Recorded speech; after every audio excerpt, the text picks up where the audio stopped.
Malapit nang mamatay, nagpapagamot ka pa, kalokohan. Matandang loko. Tay, nakapaghanda na po ako ng sapat na pera. Ooperahan na siya bukas. Kapit lang po kayo. Gifang. Mali ako. Wala namang ibang dalaga sa nayon. Nagkakagusto ka kay Xi ang batugan. Ipapakasal ko ang kapatid kong babae. Makakahingi pa tayo ng mas malaking handog sa kasal. Hahatiin ko ang perang ito kasama ang kapatid ko. Pati ang panggasto sa kasal, ibigay mo sa amin. Tutal, ipakakasal din naman siya. Wala siyang ipinagkaiba sa isang estranghero. Noong dekada 94, pinanood mong ipakasal ang pamangkin mong babae kay Xi ang batugan. Sarili mong kamay ang sumira sa buong buhay niya. Tay, magsalita ka naman po. Nalasing ka sa pag-iinuman kasama ang mga kapatid mo. Sige na. Kung hindi ka magpapasya, susundin ko ang gusto ko. Zili, ilahin mo si Gifang at umalis kayo. Ihahatid sa bahay ng mapapangasawa. Tumigil ka riyan. Tay, ano ba ang ginagawa mo? Siksi ang batugan, tamad at walang silbi. Ang una niyang asawa. Pinagbuhatan niya ng kamay hanggang sa magbigti ito. Ipadadala mo ang kapatid mo sa ganoong pamilya. Tao ka pa ba? Pinalaki natin ang isang dalaga hanggang sa ganitong edad. Tapos hahayaan mo lang siyang kumain ng tuyong kanin sa bahay. Eksakto. Ipapalayas ang isa sa mga anak natin.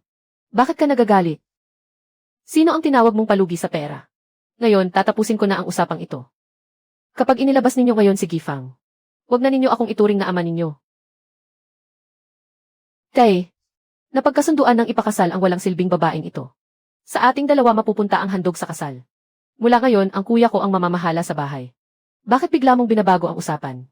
Sino ang nagsabing napagkasunduan na? Nakahanap na ako ng mga taong sasaksi. Pati kayo ay pinapirma ko na sa kasunduan. Isang babae lang. Wala siyang alam kahit katiting. Manatili siya sa bahay. Wala lang siyang gagawin kundi ubusin ang pagkain. Sino ba talaga ang walang alam? Sa mga gawaing bahay at bukid, si Gifang ang pinakamasipag. Malubha ang sakit ko. Si Gifang ang umaakyat sa bundok para mangalap ng gamot. Sa pagiging mabuting anak at kasipagan. Sino sa inyo ang makapapantay sa kanya? Wala akong pakialam sa mga alituntunin ng nayon. Ngayon, sasabihin ko ng malinaw ang lahat. Mula ngayon, ang bahay na ito. Si Gifang ang mamamahala. Kung hindi kayo sang-ayon, lumayas kayo sa bahay na ito. CJ, pinababayaan mo ang panganay mong anak. At isang patay gutom ang ginagawa mong pinuno ng bahay. Pupunta ako sa mga kamag-anak at hihingi ng hatol. Tingnan natin kung kaninong salita ang mananaig. Kung kaninong desisyon ang masusunod.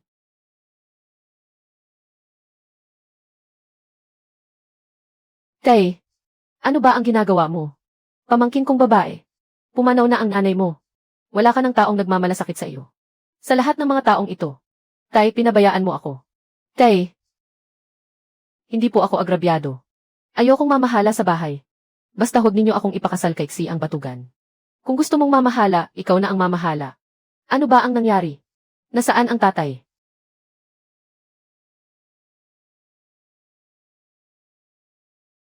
Iniwan ito sa iyo ng nanay mo. Isuot mo. Tatay, hindi ko ito pwedeng tanggapin. Sumunod ka. Dati, nalinlang si tatay ng Xi ang batugan. Mula ngayon, hindi nahahayaang masaktan ka ni tatay. Gifang, ano ang nangyari sa kamay mo? Noong nakaraang buhay, hindi agad nagamot ang kamay niya. Nasira ang mga ugat kaya wala na siyang magawa. Kahit saan siya magpunta, hahamakin siya ng mga tao. Hindi pwedeng ipagpaliban ang sugat na ito. Tara na. Sumama ka kay tatay sa doktor. Ano ba ang ginagawa mo bilang ama? Ganoon nakalubha ang lagay niya. Kapag ipinagpaliban pa ng kalahating buwan, mabubulok na ang buto niya. Kasalanan ko ito. Doktor, paano ninyo ito gagamutin? Kahit magkano, gagamutin namin siya. Ang kaya ko lang ay linisin ang sugat at magturok ng pampawala ng pamamaga. Kung gusto ninyong gumaling siya, dalhin siya sa ospital para sa antibiotiko. Hindi bababa sa 300. Mas maaga, mas mabuti. 300 yuan. Saan tayo kukuha ng ganoong kalaking pera? Hindi ko na siya ipapagamot. Ipagamot natin siya. Wala tayong pera. Tatay, may paraan ako. 300 yuan. Saan tayo makakahanap ng ganoong kalaking halaga? Ang mga puno ng ginggo sa bundok sa likod. Noong nakaraang buhay, ilang araw pa lang mula nang ikasal si Gifang. May dumating na bumibili ng mga dahon ng ginggo sa nayon. Akala ng mga taga-nayon ay mga manloloko sila. Walang naniwala. Pero ang mga dahong ito, taon-taon ay tumataas ang presyo. Hanapin natin ang kapitan. Akin na ang pamamahala sa bundok sa likod. Napakalawak ng bundok sa likod at kailangang ayusin ang dalisdis. Walang ilalabas na kahit 1 sentimo ang nayon. Sino ang gagawa niyan? Tama, walang duda. Kapitan, ano ba ang nangyari? Bakit kayo nakipagtalo sa lahat? Dahil sa dalisdis sa bundok sa likod. Kapag umuulan, dumudulas ang lupa. Ipinag-utos na nakatataas na ito ay isang napakahirap na gawain. Dapat itong maayos sa loob ng 2 buwan. Kapitan, nauunawaan namin ang punto ninyo. Pero bawat pamilya ay abala rin sa gawaing bukid. Hindi namin kayang tapusin ang trabaho para sa inyo. Gusto ba ninyong magutom ang buong nayon? Tama, iyon nga. Noong nakaraang buhay ang kapitan ay natanggal sa pwesto dahil inangkin ang pondo para sa konstruksyon. At ngayon, nagkataong ito mismo ang usapin. Sasamantalahin ko na para mapasakamay ang bundok sa likod. Kapitan, ang dalisdis sa bundok sa likod. Aayusin ko para sa inyo. Lao Wang. Ang dalisdis. Ako ang aayos niyan. Malinaw ba? Tatay, napakalawak ng bundok sa likod. Paano mo ito ayusin? Sabi mismo ng mga teknisyan, malaking proyekto ito. Isa ka lang magsasaka. Ano ang alam mong paraan para ayusin iyan? Sinasabi kong kaya ko, kaya kaya ko. Kapitan, kung hindi mo ito maaayos sa loob ng 2 buwan, pananagutin ka ng mga nakatataas. Walang sasalo sa iyo. At saka, Kapitan, pag-isipan mong mabuti. Ang perang para sa pagpapaayos ng pilapil. Talagang hindi ipinadala sa iyo ng mga nasa itaas. Ikaw, ano ba ang sinasabi mo? Isa lang ang kondisyon ko. Ang buong bundok sa likod. Ipagkakatiwala ito sa akin ng libre sa loob ng 10 taon. Ginagaranti ako. Kapitan, kapag may nangyaring muli sa bundok sa likod, ako ang hanapin ninyo. Tatay, ano ba ang balak natin? Gifang, naniniwala ka ba kay tatay? Hindi tayo papayag na malugi rito. Panahon ngayon ng tag-ulan. Habang pinatatagal, lalo itong lalala. Sa Nobyembre, dadalhin dito ng mga pinuno. Sa pagtatapos ng Setyembre, may bibili agad ng mga dahon ng ginkgo. Pagdating ng panahong iyon, ang buong bundok sa likod ay magiging minahan ko ng kayamanan. Pinahihirapan mo naman kaming maghanap. Zikiang, ano ba ang ipinagkakagulo mo? Hinahayaan ni tatay ang panganay niyang anak. Pero ang talunan at laging nagpapalugi ang ginagawa niyang pinuno ng pamilya. Husgahan ninyo ang sarili ninyo. Sabihin ninyo, may ganito bang klaseng ama? Jayanye. Tayong ang mga magsasaka ay kumikita sa lakas ng katawan. Likas na mas mahina ang mga babae kaysa sa mga lalaki. Kapag dumating ang araw, ang mga lalaki ang bubuhay sa pamilya. Kakailanganin pa rin natin sina Zikiang at si Li. Sa pag-aaruga at pag-aasikaso sa pagtanda. Mga anak na lalaki ang maaasahan. Sinasabi mong mga anak na lalaki ang aalaga sa iyo pagtanda. Gifang, lumapit ka rito. Tatanungin ko kayong lahat. Sino ang pinakamaraming ginagawa sa mga gawain sa bahay at bukid? Sino ang nagsisibak ng panggatong?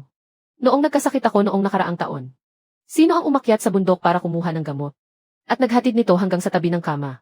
May mga ginagawa kami noon. Wala kaming oras. Kalokohan. Noong may sakit ako. Kayong dalawa ay nagiinuman. Nagsusugal pa kayo. Samantala, lahat ng gawain sa bukid at bahay. Si Gifang ang nagtiis at gumawa ng lahat. Compare. Tatanungin kita. Sa usapin ng pagiging masunurin at masipag. Kahit pagsamahin pa silang dalawa, may maipapantay ba sila sa isang daliri ni Gifang? Jayanye. Kung tutuusin, ang nakasanayan sa nayon ay ang panganay na lalaki kapag sumapit sa 30 ang mamumuno sa pamilya. Walang saysay na babae ang mamuno sa tahanan. Kahit ang mga alituntunin ng ating mga ninuno ay hindi mo na kinikilala. Ikalawang tiyo. Mga alituntunin ng mga ninuno. Pero gusto ko munang tanungin si ikalawang tiyo. Alin ang mas mataas, ang batas ng bayan o ang tuntunin ng pamilya? Alin ang mas makapangyarihan? Siyempre, ang batas ng bayan. Pero, huwag kang basta-basta magbintang. Kailan ba lumabag sa batas si Zikiang? Walang kinalaman dito si Zikiang. Ang gusto ko lang itanong sa iyo. Noong 1 taon bago ang nakaraan. Nang ayusin ng ngayon ang kanal sa Hilagang Libis. Biglang bumuhos ang malakas na ulan. Sinabi mong inanod nito ang 40 sako ng semento. Pero wala pang 1 buwan. Ang bahay ninyo ay nagsimula ng magpatayo ng bagong bahay. Bakit hindi mo muna ipaliwanag sa lahat? Kung saan galing ang semento para sa bagong bahay ninyo? Saan mo naman nakuha iyan? Sandali. Siyempre, sarili kong pera ang pinambili ko. Kalokohan. Noong araw na iyon, pinagbantay mo si Matandang Liu sa mga materyales sa konstruksyon. Sinabi mong tutulungan mo siyang magbantay. Kinabukasan, 40 sako ang nawawala. Tinangay iyon ng malaking baha. Ano bang magagawa ko? Tumitigas ang semento kapag nababasa. Kung talagang tinangay iyon ng baha, matagal na sanang naging malalaking bato ang mga iyon. At ang mga sako ng semento na inihatid sa bahay ninyo noong nakaraang taon. Pareho ang batch number ng mga iyon sa mga sako noon. Parehong batch number. Nakalagay roon ang lahat. Gusto mo bang ipatawag ko si Matandang Liu? Para aminin niya ito sa harap mo. Ikaw, huwag kang magbintang ng walang ebidensya. Matagal na iyon, 3 taon na ang nakalipas. Bakit mo pa ibinabanggit ngayon? Ayon sa mga alituntunin ng pamilya na ikaw mismo ang nagsabi. Kapag lumipas na ang 2 o 3 taon, hindi na iyon dapat usisain. Ang mga alituntunin ng pamilya na sinasabi mo. Mas mataas pa ba sa batas? Jianye. Kahit ano pa ang sabihin mo. Tiyo mo pa rin siya. Ganyan ba makipag-usap sa nakatatanda? Wang Jianye. Huwag mo akong lokohin sa mga walang kwentang bagay na iyan. Kung hindi mo hahayaang mamahala si Ziki ang ngayon, huwag mo nang sabihing ikaw ay kabilang sa pamilya Wang. Ihiwalay na tayo. Sige, maghiwalay tayo. Isang salita, paninindigan natin. 2 magandang balita sa isang iglap. Ihiwalay na tayo. Tatay, kumalma po kayo. Ginagawa rin iyan ng mga tiyo para sa ikabubuti ng pamilya natin. Jianye. Magkakamag-anak tayong lahat. Bakit kailangan pang gawing kahiya-hiya ang lahat? Paulit-ulit ninyong sinasabing magkakamag-anak tayo. Pero tinatawag ninyo ako tuwing kailangan ninyo ng tulong sa trabaho. Kailan ba ako tumanggi? Kapag humihiram kayo ng butil. Kahit isang hindi ay hindi ko sinabi. Noong nakaraang taon, halos hindi ako makatayo sa pagkakasakit. Sino sa inyo ang dumalaw sa akin? Hindi ba noong panahong iyon? Pinabayaan ninyo silang 2. Mabuti na lang at narito ang lahat ng mga kababayan. Husgahan ninyo ang bagay na ito. May ganyan ba talagang kamag-anak? May punto si Kuya Wang. Tama, hindi dapat ganyan ang kamag-anak. Tama talaga. Ngayon, sa harap ninyong lahat, lilinawin ko ang lahat. Simula ngayong araw, tuluyan ko nang puputulin ang ugnayan ko sa mga kamag-anak na ito. Sino mang mang-api kay Gifang. At pumunta sa tapat ng bahay ko para mag-ingay at manghama. Huwag ninyong isiping magiging magalang pa ako. Narinig ninyong lahat iyan. Ayaw niyang maging bahagi ng pamilya Wang. Ngayon, sa ngalan ng mga ninuno ng pamilya Wang, tuturuan natin ng leksyon ang walang utang na loob na ito. Tingnan natin kung sino ang makapagsusuntok. Sinasabi ko sa inyong lahat, ang pagguho sa bundok sa likod ay kusang sinalo ni Wang Jianye. Kapag pinakialaman mo siya, parang buong nayon na rin ang kinakalaban mo. Kapitan, usapin ito ng pamilya namin. Wala itong kinalaman sa iyo. Putol na ang ugnayan ni Wang Jianye sa inyong lahat. Malinaw na malinaw ang sinabi niya. Ang tungkol sa pagnanakaw mo ng semento. Hindi ko pa iyon naimbestigahan. Ngayon, naglakas loob ka pang manakit. Pagsasabayin natin ang luma at bagong atraso. Kapitan, nadala lang ng bugso ang Tiyo Wang. Aalis na po kami. Wang Jianye, hintayin mo ako. Hindi pa tapos ang usaping ito. Ano ang gagawin ninyong 2 mula ngayon? Pag-isipan ninyong mabuti. Kaya kong itakwil ang mga kamag-anak ko. Pati ang sarili kong mga anak. Umuwi na tayo. Gifang, hindi pa gumagaling ang sugat mo. Kumain ka pa para lumakas. Paano ko naman makakain ang ganito kasarap na ulam? Nandito si tatay. Hindi kita hahayaang magutom. Tatay. Bakit parang ibang tao ka ngayon? Nag-iba na si tatay. Noong pumupunta rito sina Tiyo Wang at ang iba pa. Lagi mong sinasabing kamag-anak sila. Magtiis ka na lang at lilipas din iyon. Buong buhay nang nagtiis si tatay. Hindi naman pwedeng habang buhay tayong magtiis. Dati hindi ba palagi mong kinamumuhian ang mga anak na babae? Noong nagkasakit si tatay 1 taon na ang nakalipas. Kung hindi dahil sa iyo, matagal na sanang nasa kabaong si tatay. Simula ngayon, aalagaan ka ni tatay at bibigyan ng magandang buhay. Tingnan natin kung sino pa ang mga ngahas magsalita. Sasabihin nilang palugi ang anak kong babae. Kuya, nababaliw na si tatay. Kaninang tanghali, hindi lang siya bumili ng litsong manok para sa batang iyon. May nilagang karne pa. Hindi maaari. Kailangan kong tanungin si tatay. Ano ba talaga ang balak niya? Kuya, pangalawang kuya. Bakit kayo naparito? Gifang, ang palawit na jade sa kamay mo. Saan mo nakuha? Bigay ito ni tatay sa akin. Saan kumuha ng pera si tatay? Para bilhan ka ng napakagandang alahas. Naiintindihan ko na. Gusto kang pagandahin ni tatay. Para mas maayos kang tingnan. Para makakuha siya ng malaking dote. Impossible. Tatay. Tapat ang malasakit ni tatay sa akin. Gifang, gamitin mo naman ang isip mo. Ano ba ang pakikitungo sa iyo ni tatay dati? Paano siya biglang nagbago ng ganito kabilis? Hindi ako naniniwala. Hindi ganoong tao si tatay. Kanina lang umaga. Ganoon na lang ang away niya sa aming 2. Gusto lang niyang suluhin ang dote. Tanggalin mo agad ang palawit. Ibigay mo sa aming 2. Ikakasal ka na. Dapat may parte kami ng kapatid ko sa dote. Tama na, tumigil kayo. Akala ba ninyo patay na ako? Dapat hati tayo sa dote. Ang galing mo naman. Unahin mong ibigay sa kanya ang lahat ng gamit pangkasal. Wala ka talagang pakialam sa aming 2. Tumahimik kayo. Sinasabi ko sa inyo, ang palawit na ito ay iniwan ng inyong ina bilang pamana ng pamilya bago siya pumanaw. Bakit hindi ko alam iyon? Marami ka pang hindi alam. Kung sino ang masunurin at marunong umunawa. Siya ang magmamana ng kayamanang pampamilya. Masunurin kaming dalawa. At kami ang mag-aalaga sa inyo pagtanda ninyo. Tama. Ano mang kailangan ninyo, anumang trabaho. Utos lang po sa aming dalawa. Gagawin namin ang lahat. Gusto ninyong makuha ang kayamanang pampamilya. Bukas na bukang liwayway. Sumama kayo sa akin sa bundok sa likod para magtrabaho. Tatay. Puro maputik na dalisdis ang bundok sa likod. Isang maling tapak lang, mahuhulog na tayo. Ano naman ang gagawin natin doon? Kinuha ko na sa kontrata ang bundok sa likod. Ang kondisyon ay, kailangang ayusin ang gumuhong dalisdis bago sumapit ang Nobyembre. Kayo ring dalawa ang magpakita ng tunay na sipag. Siyempre, may gantimpala kayo. Isang gubat na halos wala ng silbi. Ano naman ang mapapala roon? Tatay. Magtatrabaho kami. Kung saan ninyo ituro, doon kami maghukay. Bukas na bukang liwayway. Ihintayin ka namin sa may pintuan. Bunso. Natakot ka ba? Totoo ba ang sinabi ni na kuya? Totoo ba talaga? Ang tanga mo naman. Ang kwintas na ito ay alaala ng iyong ina para sa iyo. Sa iyo lamang ito. Hindi ito panregalo sa kasal. Lalo nang hindi panuhol. Kanina, sinadya kong banggitin ang kayamanang pampamilya. At ang gantimpala, para malinlang silang umakyat at magtrabaho. Sobrang tamad ng dalawa mong kuya. Kung hindi sila mapipilit, habang buhay silang mataas ang pangarap pero mababa ang gawa. Walang kabusugang sakim. Naniniwala ako kay tatay. Maayos naman ang buhay natin sa bahay. Pero pumunta pa rito para magpakahirap sa putik. Huwag kang magreklamo. Magtiis ka muna. Para sa kayamanang pampamilya. Magtiis tayo ng 2 araw. At palampasin na lang ang hirap. Sinabi kong 6:00 tayo akyat. Tinanong ko kayong dalawa, anong oras na ngayon? Kung ayaw ninyo ng kayamanang pampamilya, umalis kayo at bumalik sa pinanggalingan ninyo. Tatay, maaga naman kaming umalis. Pero natakot kami na madula sa bundok. Kaya mabagal ang lakad namin. Sasabihin ko na ng maaga. Kung nangako kayong aakyat para magtrabaho, sumunod kayo sa mga patakaran. Ang pag-iwas sa trabaho. At pagpapakitang matalino. Walang pakinabang dito. Simple lang ang trabaho ngayon.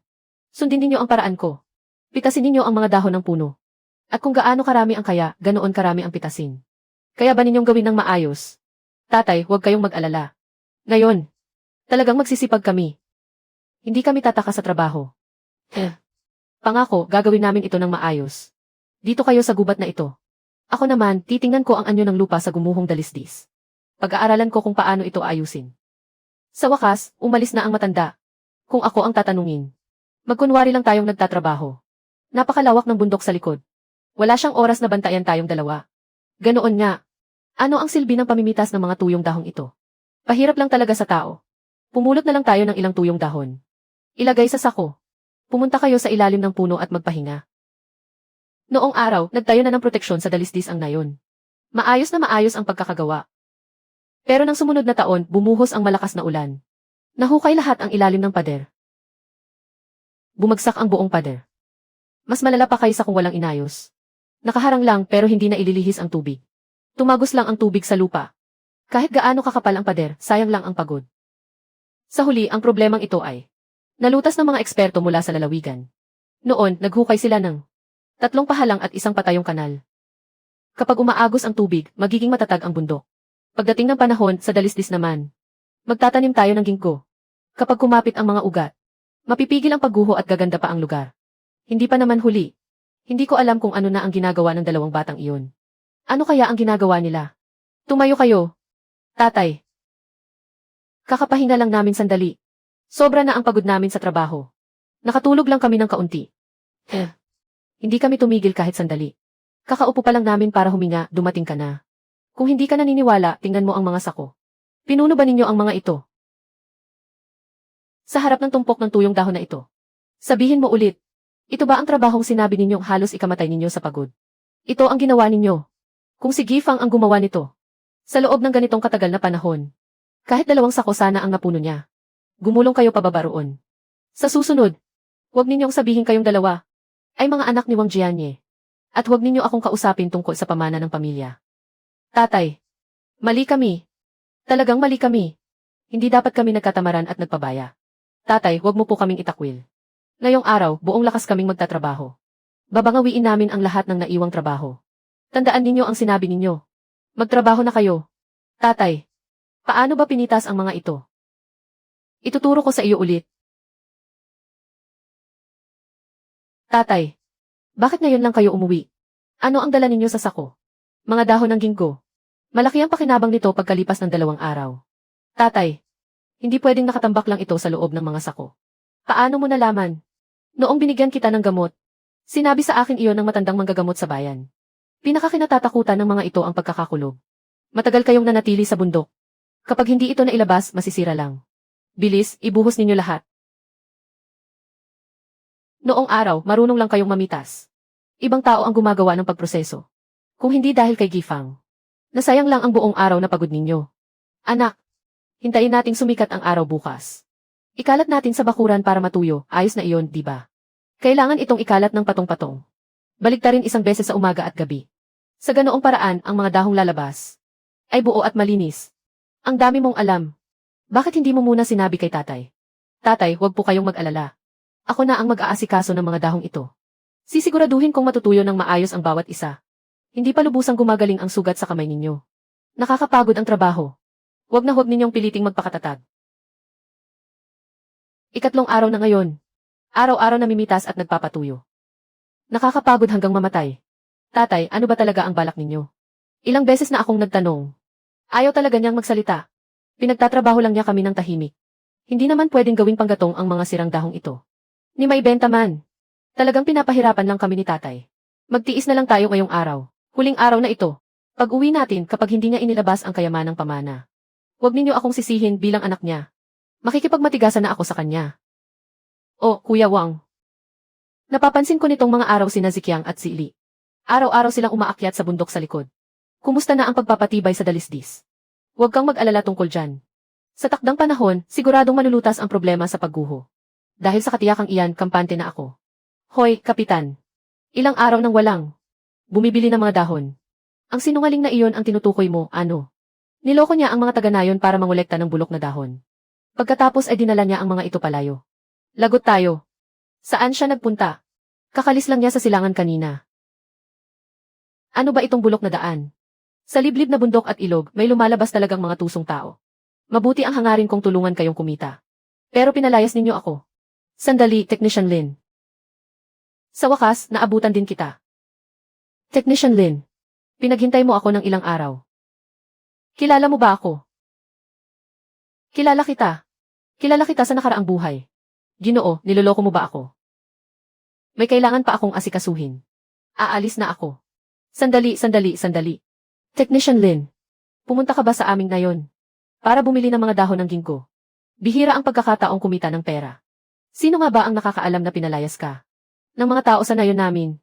Sa bahay namin. May dekalidad na dahon kaming pinitas at pinatuyo nitong nakaraang 3 araw. Sumama ka sa akin at tingnan mo. Sisiguraduhin kong hindi masasayang ang pagpunta mo. Diyos ko. Napakataas ng kalidad ng mga dahong ito. Ngayon lang ako nakakita ng ganito. Nalibot ko na ang mga nayon sa paligid. Pero ngayon lang ako nakakita ng tuyong dahong ganito kaayos ang pagkakaproseso. Ngayon lang talaga ako nakakita nito. Ginoo, maibebenta mo ba sa akin ang mga dahong ito? May dala akong pera. Magbabayad ako ng buo dito mismo. Pumasok tayo at mag-usap. Alam ko ang presyo mo. 12 bawat kalahating kilo ng dahong may 1,000 ugat. 2 at 3 sentimos bawat kalahating kilo ng sariwang dahon, tama ba? Iyan ang panloob na presyo ng aming grupo. Paano mo nalaman?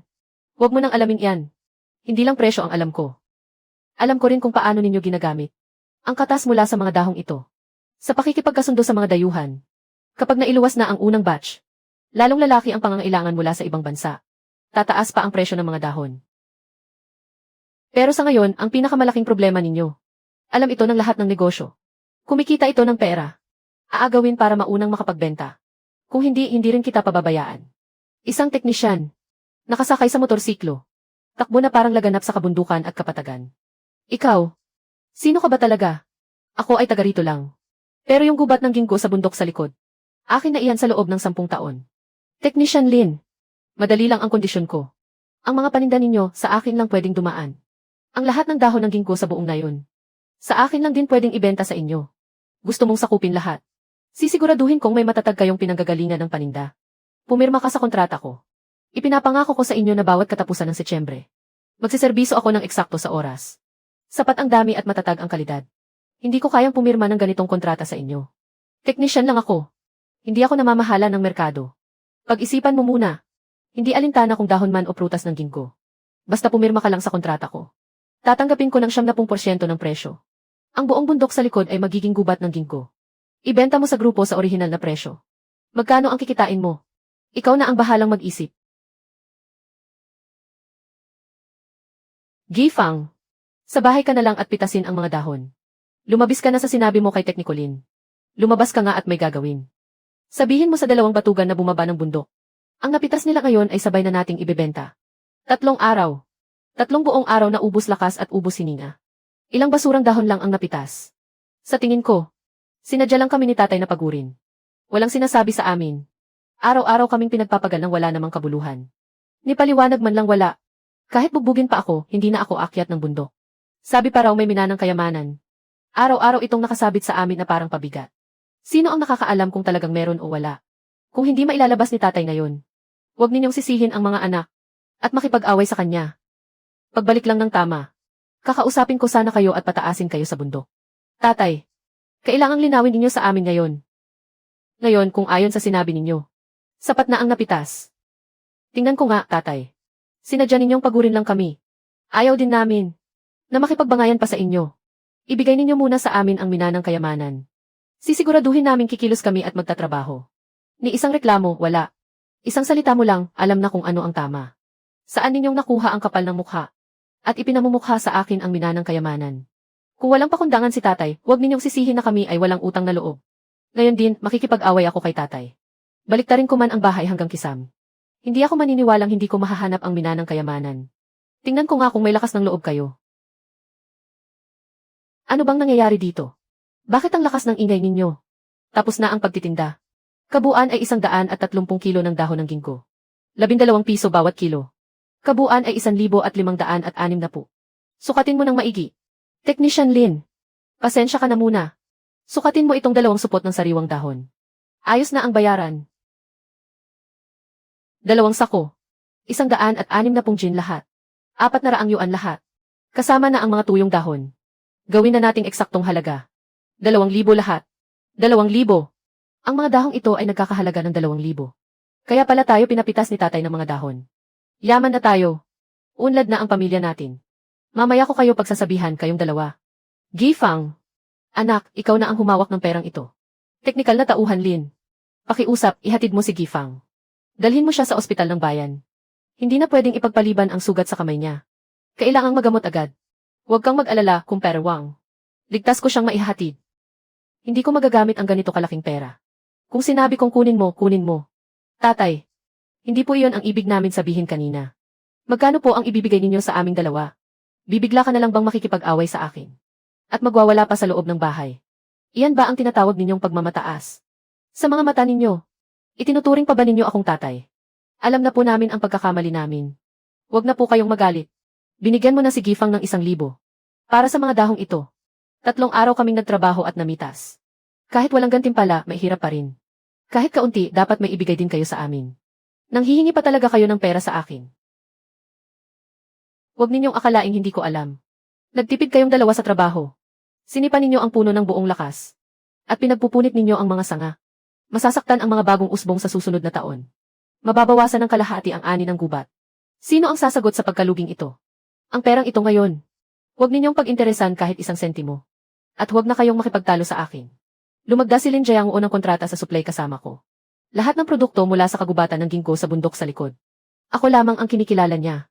Kapag wala ako, kahit gaano karaming dahon ang hawak ninyo, wala kayong maibibenta kahit 1 kusing. Tatay, nagkamali po kami. Talagang alam na po namin ang pagkakamali namin. Naging tamad lang po kami sandali. Hindi po namin sinasadya. Tatay, patawarin niyo po kami ngayon. Hindi po namin alam na ganoon pala kalala. Nangangako po kaming hindi na magiging tamad. Ayaw ninyong gawin ang magaan na pagpitas ng dahon. Kung ganoon, mas mabigat na trabaho ang gawin ninyo.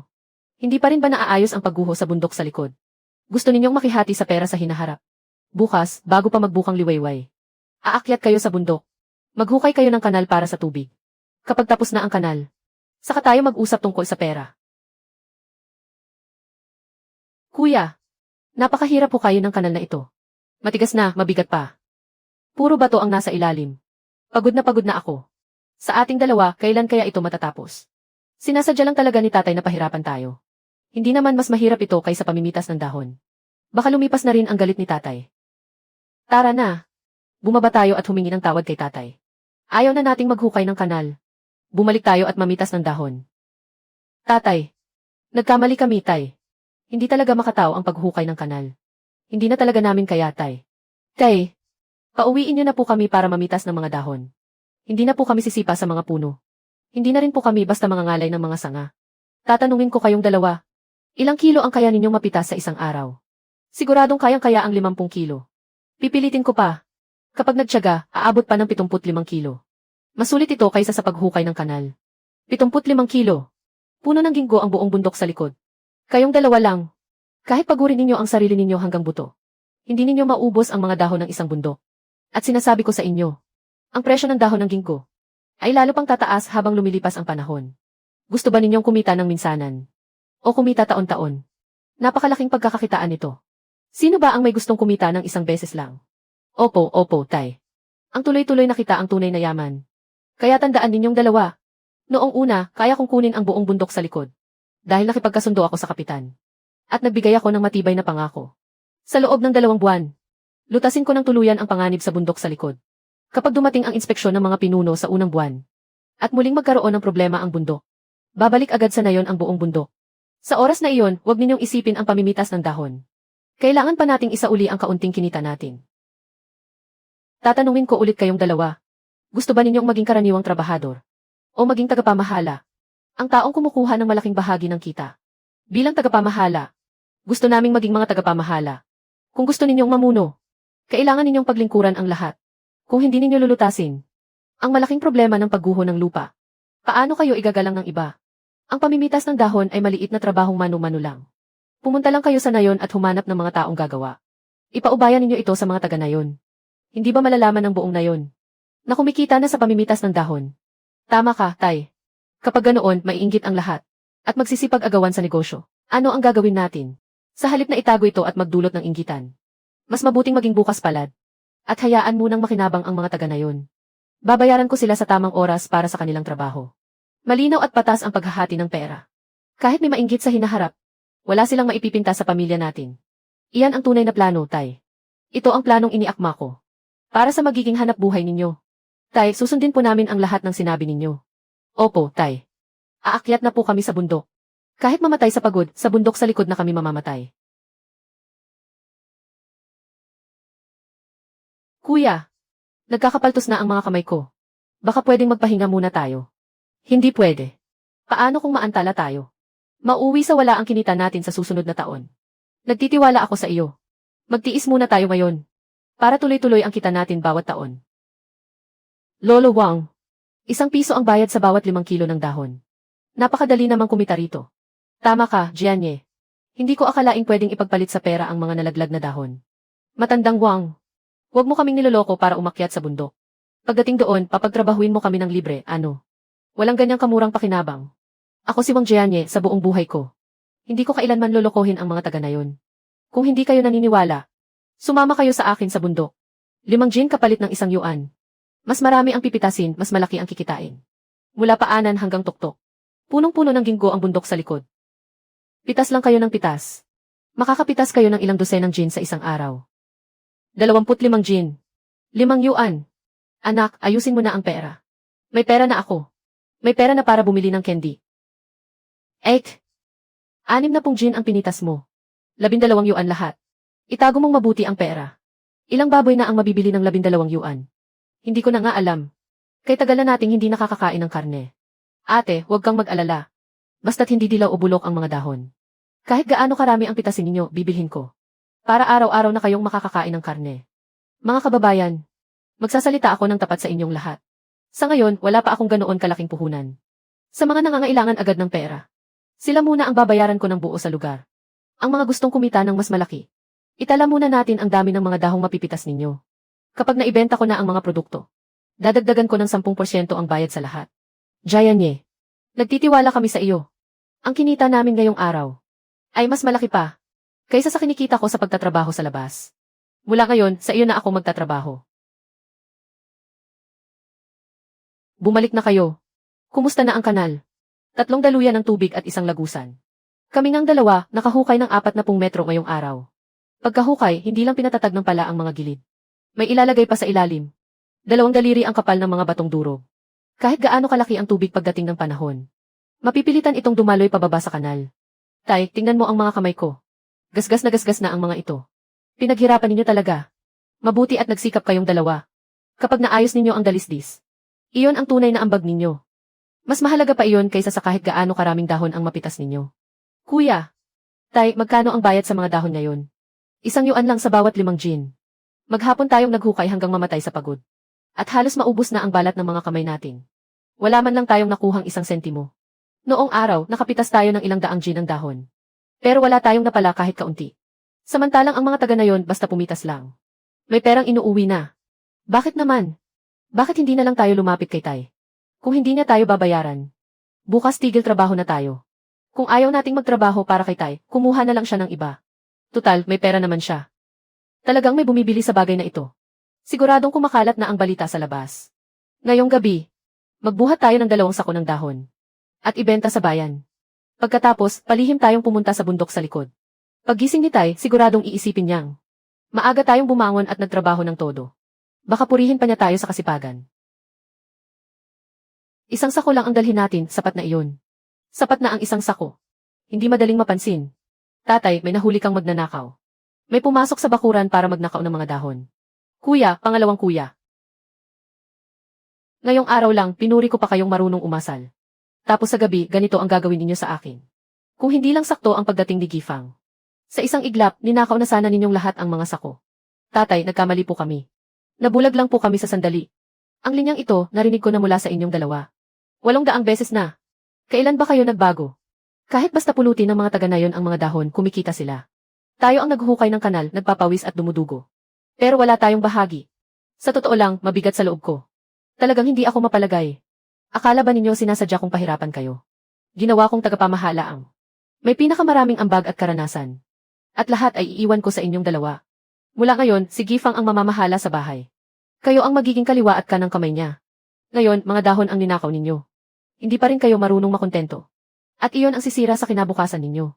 Gifang, kumuha ka ng papel at panulat. Ngayon, bibigyan ko kayong dalawa ng 2 pagpipilian. Una, umalis kayo. At huwag ninyong sasabihing anak ko kayo. Mga anak ni Wang Jianye. O kaya, maghanap kayo ng taong mag-aayos ng kanal. O pumirma kayo rito at ilagay ang inyong mga tatak ng daliri. Aminin ninyong ninakaw ninyo ang mga gamit ngayong araw. Sa susunod na magkamali kayo, diretso kayo sa kulungan. Tatay, inaamin ko po ang kasalanan ko. Ako rin po, aamin ako. Sa Nobyembre, susuriin ng mga pinuno ang bundok sa likod. Basta walang problema. Kalimutan na natin ang nangyari ngayon. Anak, hindi ba nagtatrabaho sa labas ang mga magulang mo? Saan manggagaling ang pambili ng mga hita ng manok? Pera iyon mula kay Lolo Wang Jianye. Nagbibigay siya ng pera sa pamimitas ng dahon. Anong mga dahon ang pinipitas? Iyong mga dahon ng ginkgo sa bundok sa likod. Ilang araw na ang nakalipas. May totoong bumibili ng mga dahon sa nayon. Akala ng mga taga nayon manloloko siya. Walang pumansin sa kanya. Huwag mong sabihing totoo nga. Ano ang sinasabi mo? Nangungulekta si Jianye ng mga dahon at ibinibenta niya. Totoo pala. Ang anak ni matandang Liu. Ngayon, tig-iisang malaking hita ng manok sila. Sabi nila, kinitaraw nila iyon sa pamimitas ng dahon. Noong araw na iyon sa plaza ng nayon. Wala siyang ipinakitang respeto sa sariling pamilya. Sa harap ng napakaraming kababayan. Tuluyan niyang pinutol ang ugnayan sa pamilya Wang. Hindi ba lantaran niya tayong ipinahiya? Hindi ba natin hahayaang si Wang Jianye ay yumaman ng palihim? Matagal ko nang pinag-isipan ang paraan. Iyong gubat sa bundok sa likod. Lupaing pagmamay-ari ng buong nayon sa bawat salinlahi. Kapag ibinenta niya ang mga dahon mula roon, lantaran niyang ipinagbibili ang likas na yaman. Inaangkin niya ang ari-arian ng komunidad. Pupunta ako sa bayan para makipag-usap. Pagsapit ng katapusan ng Oktubre, maramihan na niyang iluluwas ang mga dahon. Kapag kumikita na siya ng malaki, dadalhin natin ang mga tao para harangin siya sa lugar. Mahuhuli sila kasama ang ebidensya. Siguradong makukulong siya. At ilang taon siyang mabubulok sa rehas. Tatay, nailipat na po namin lahat dito. Tatay, 53 sako lahat. Walang kulang ni 1 sako. Kahit ano pa, hindi ako naniniwala. Kumikita ba talaga ang isang tumpok ng tuyong dahon? Saan ka nakakita ng ganoon kagandang pagkakataon? Kahit pa pwedeng ipagbili ang mga dahon. Talaga bang pupunta rito ang bumibili ng mga dahon? Huwag kang magkamali, Lao Wang. Kapag natuyo na ang mga dahon, at hindi pa rin siya dumating. Tay, narinig mo ba ang sinabi nila? Lolo Wang, babayaran ba talaga niya tayo ngayon? Jianye, sa edad kong ito. Hindi mo pwedeng pagtrabahuhin ng libre ang matanda kong asawa, di ba? Lao Wang, napagkasunduan natin ngayon ang bayaran. Sa harap ng napakaraming kababayan. Hindi mo naman kami tatakbuhan sa bayaran, ano? Mga kababayan, Wang Jianye, kahit mga kamag-anak ng pamilya ni Lao Wang ay hindi niya kinikilala. Umaasa pa ba kayong aamin siya sa utang? Mga kababayan, tutuparin ko ang ipinangako ko sa inyo. Ako at ang bumibili ng mga dahon ay nagkasundong magkita ng alas 10. Kalahating oras pa ang natitira. Maghintay pa tayong lahat. Kung hindi siya dumating ngayon, ipagbibili ko ang bahay at lupa ko. Babayaran ko pa rin kayong lahat. Kung ibebenta ang lumang bahay, saan tayo titira? Tama ka, Tay. Pinutol na niya ang ugnayan sa pamilya ni Lao Wang. Wala man lang tutulong sa atin. Maganda nga pakinggan ang sinasabi mo. Pero sa tingin ko, kapag dumating ang oras, wala kang maibabayad. Kaya mo ba talagang gawin ang mga bagay na iyan? Alas 10 na. Wala pa ring dumarating. Tapos na tayo. Wala na. Siguradong niloko si Itay. Pumunta kaya ako sa bungad ng baryo para tingnan. Maniwala ka sa akin, Tay. Kuya Wang, halos lumampas na ang alas 10. Sigurado ka bang makararating siya? Ganoon din ang sabi ng kapitan. Mukhang alanganin na talaga ito. Sa edad kong ito, umaasa lang ako sa kaunting perang ito para mabuhay. Hindi ko akalaing mauwi sa wala ang lahat ng pagod natin. Ano na ang gagawin natin? Noon pa man, pinayuhan ko na kayong lahat. Huwag kayong sumunod sa walang saysay na pagpapakapagod. Magkano ba ang halaga ng isang tumpok ng tuyong dahon? Napatunayan na ngayon ang sinabi ko, hindi ba? Mga kababayan, ako ay dumating na. Sa wakas, dumating na rin. Ano iyon? Isang santana. Sa lungsod lang ako nakakita ng ganoong sasakyan. Magbenta lang ng ilang tuyong dahon. At mapapapunta rito ang isang malaking amo. Na siya mismo ang nagmamaneho. Kuya Wang, nakakahiya talaga. Isang oras akong nahuli. Ito ang aming chairman. Manager Liu. Hindi naman po ako nahuli. Saktong-sakto ang dating ko. Ginoong Wang. Tungkol sa mga dahon ng ginggo na binili namin sa inyo noong nakaraan. Sinuri at ikinumpara namin. Maging ang paraan ng pagproseso. O ang kalidad ng mga dahon. Pinakamahusay ang mga ito sa buong lalawigan. Sa pagkakataong ito, maramihan kaming bibili. Kung walang problema sa kalidad, balak ng aming grupo na lumagda sa inyo ng pangmatagalang kasunduan sa pagbili. Tungkol naman sa presyo, ibabatay namin ito sa pinakamataas na presyo sa pamilihan. Dagdagan kita ng 10%. Hindi naman ako nagkakamali ng tingin, di ba? Isang malaking negosyante. Personal siyang pumunta para hanapin si Wang Jianye. Bukod sa pinakamataas na presyo sa merkado, magdadagdag pa ako ng 10%. Mas malaki pa sa kinikita ng tagalungsod sa isang taon. Mas malaki pa ang kikitain. Pare-parehong sariwa at dilaw berdeng dahon ang kargamentong ito. Walang tuyong sanga o bulok na dahon. Pinatuyo sa lilim at kontrolado ang halumigmig. Sakto ang antas ng pagkakatuyo. Sa ngayon, ang tuyong dahon sa merkado ay may pinakamataas na presyo na 15 yuan bawat kalahating kilo. Dagdagan ng 10%. 16 at kalahating yuan bawat kalahating kilo. Sa dami ng mga dahong ito, magkano kaya ang maibibenta natin? Ginoong Wang, narito ang kontratang inihanda namin ng maaga. Pirmahan natin at lagyan ng tatak. Pagkatapos timbangin, saka tayo magbabayad. Napirmahan na ang kontrata. Nasa inyo na ang susunod na hakbang. Bakit kayo nakatulala? Timbangin at ikarga na sa sasakyan. Ziqiang, Gifang, itala mo sa kwenta. Ipaalam natin sa buong nayon kung magkano ang kayang ibenta ng mga dahong ito. Ipaintindi rin natin ito sa lahat. Sumunod kayo sa akin sa pagtatrabaho. Kung magkano ang kayang kitain, iyon din ang makukuha. Ang unang sako ay 120 kalahating kilo.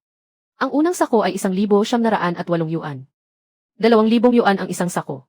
Isang taon akong nagsasaka. Pero hindi ako kikita ng ganito kalaking pera. Kung alam ko lang na ganito kalaki ang kita sa mga dahong ito, bakit pa ako magtatanim? Wang Jianye, hintayin mong dumating si Tio Wang kasama ang mga tao mula sa bayan. Tingnan natin kung makakangiti ka pa. Ang ikalawang sako ay 100 kalahating kilo. Ang ikalawang sako ay 1,605 yuan. Ang ikalabing-pitong sako ay 1,007 yuan. Ang ikalimamput-tatlong sako ay 1,801 yuan. Manager Liu.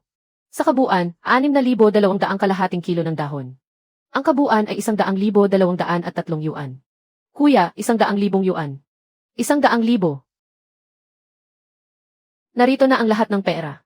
Bilangin mo. Nabilang ko na. Walang kulang kahit 1 sentimo. Nagmamadali ang kumpanya na kunin ang mga paninda. Walang problema. Mauuna na kami. Handa na ang maramihang kargamento. Makipag-ugnayan ka sa akin ng maaga. Tumigil ka dyan. CJ. Nahuli sa akto ang tao at nakuha ang ebidensya. Wang Jianye. Ibinebenta mo ang ari-arian ng buong nayon. Pag-aari ng lahat ang mga puno ng ginkgo. Sino ka para kunin ang pag-aari ng lahat? At ibulsa ang pera mula sa pagbebenta nito. May natanggap kaming sumbong na may isang taong ilegal na kumakamkam sa yaman ng kagubatan ng nayon. Ibinebenta niya ng palihim ang mga produktong gubat. Ikaw si Wang Jianye. Pero sino ang nagsabing ilegal? Ang pagbebenta ko ng ari-arian ng nayon. Nangangatwiran ka pa talaga. Hindi ba pag-aari ng nayon ang bundok sa likod? Ikaw, Wang Jianye. Kumikita ka sa pagbebenta ng mga dahon ng puno ng nayon. Kung hindi iyan pa na lamang, ano pa? Tio Wang. Huwag mong baluktutin ang tama at mali. Wang Jianye. Siya ang tagapangasiwa ng buong bundok sa likod. Ang kontrata ay pinirmahan namin noong 1 buwan. Legal at naaayon sa batas ang pagbili niya ng mga dahon. Kapitan. Ikaw ang pumirma sa kontrata ng bundok sa likod. Pagpapaubaya ng sama-samang yaman. Kailangang aprubahan ito ng buong nayon.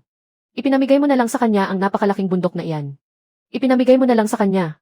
May nakamit ka bang pakinabang mula sa kanya? Tama po, Kapitan. Sama-sama nating pag-aari iyan.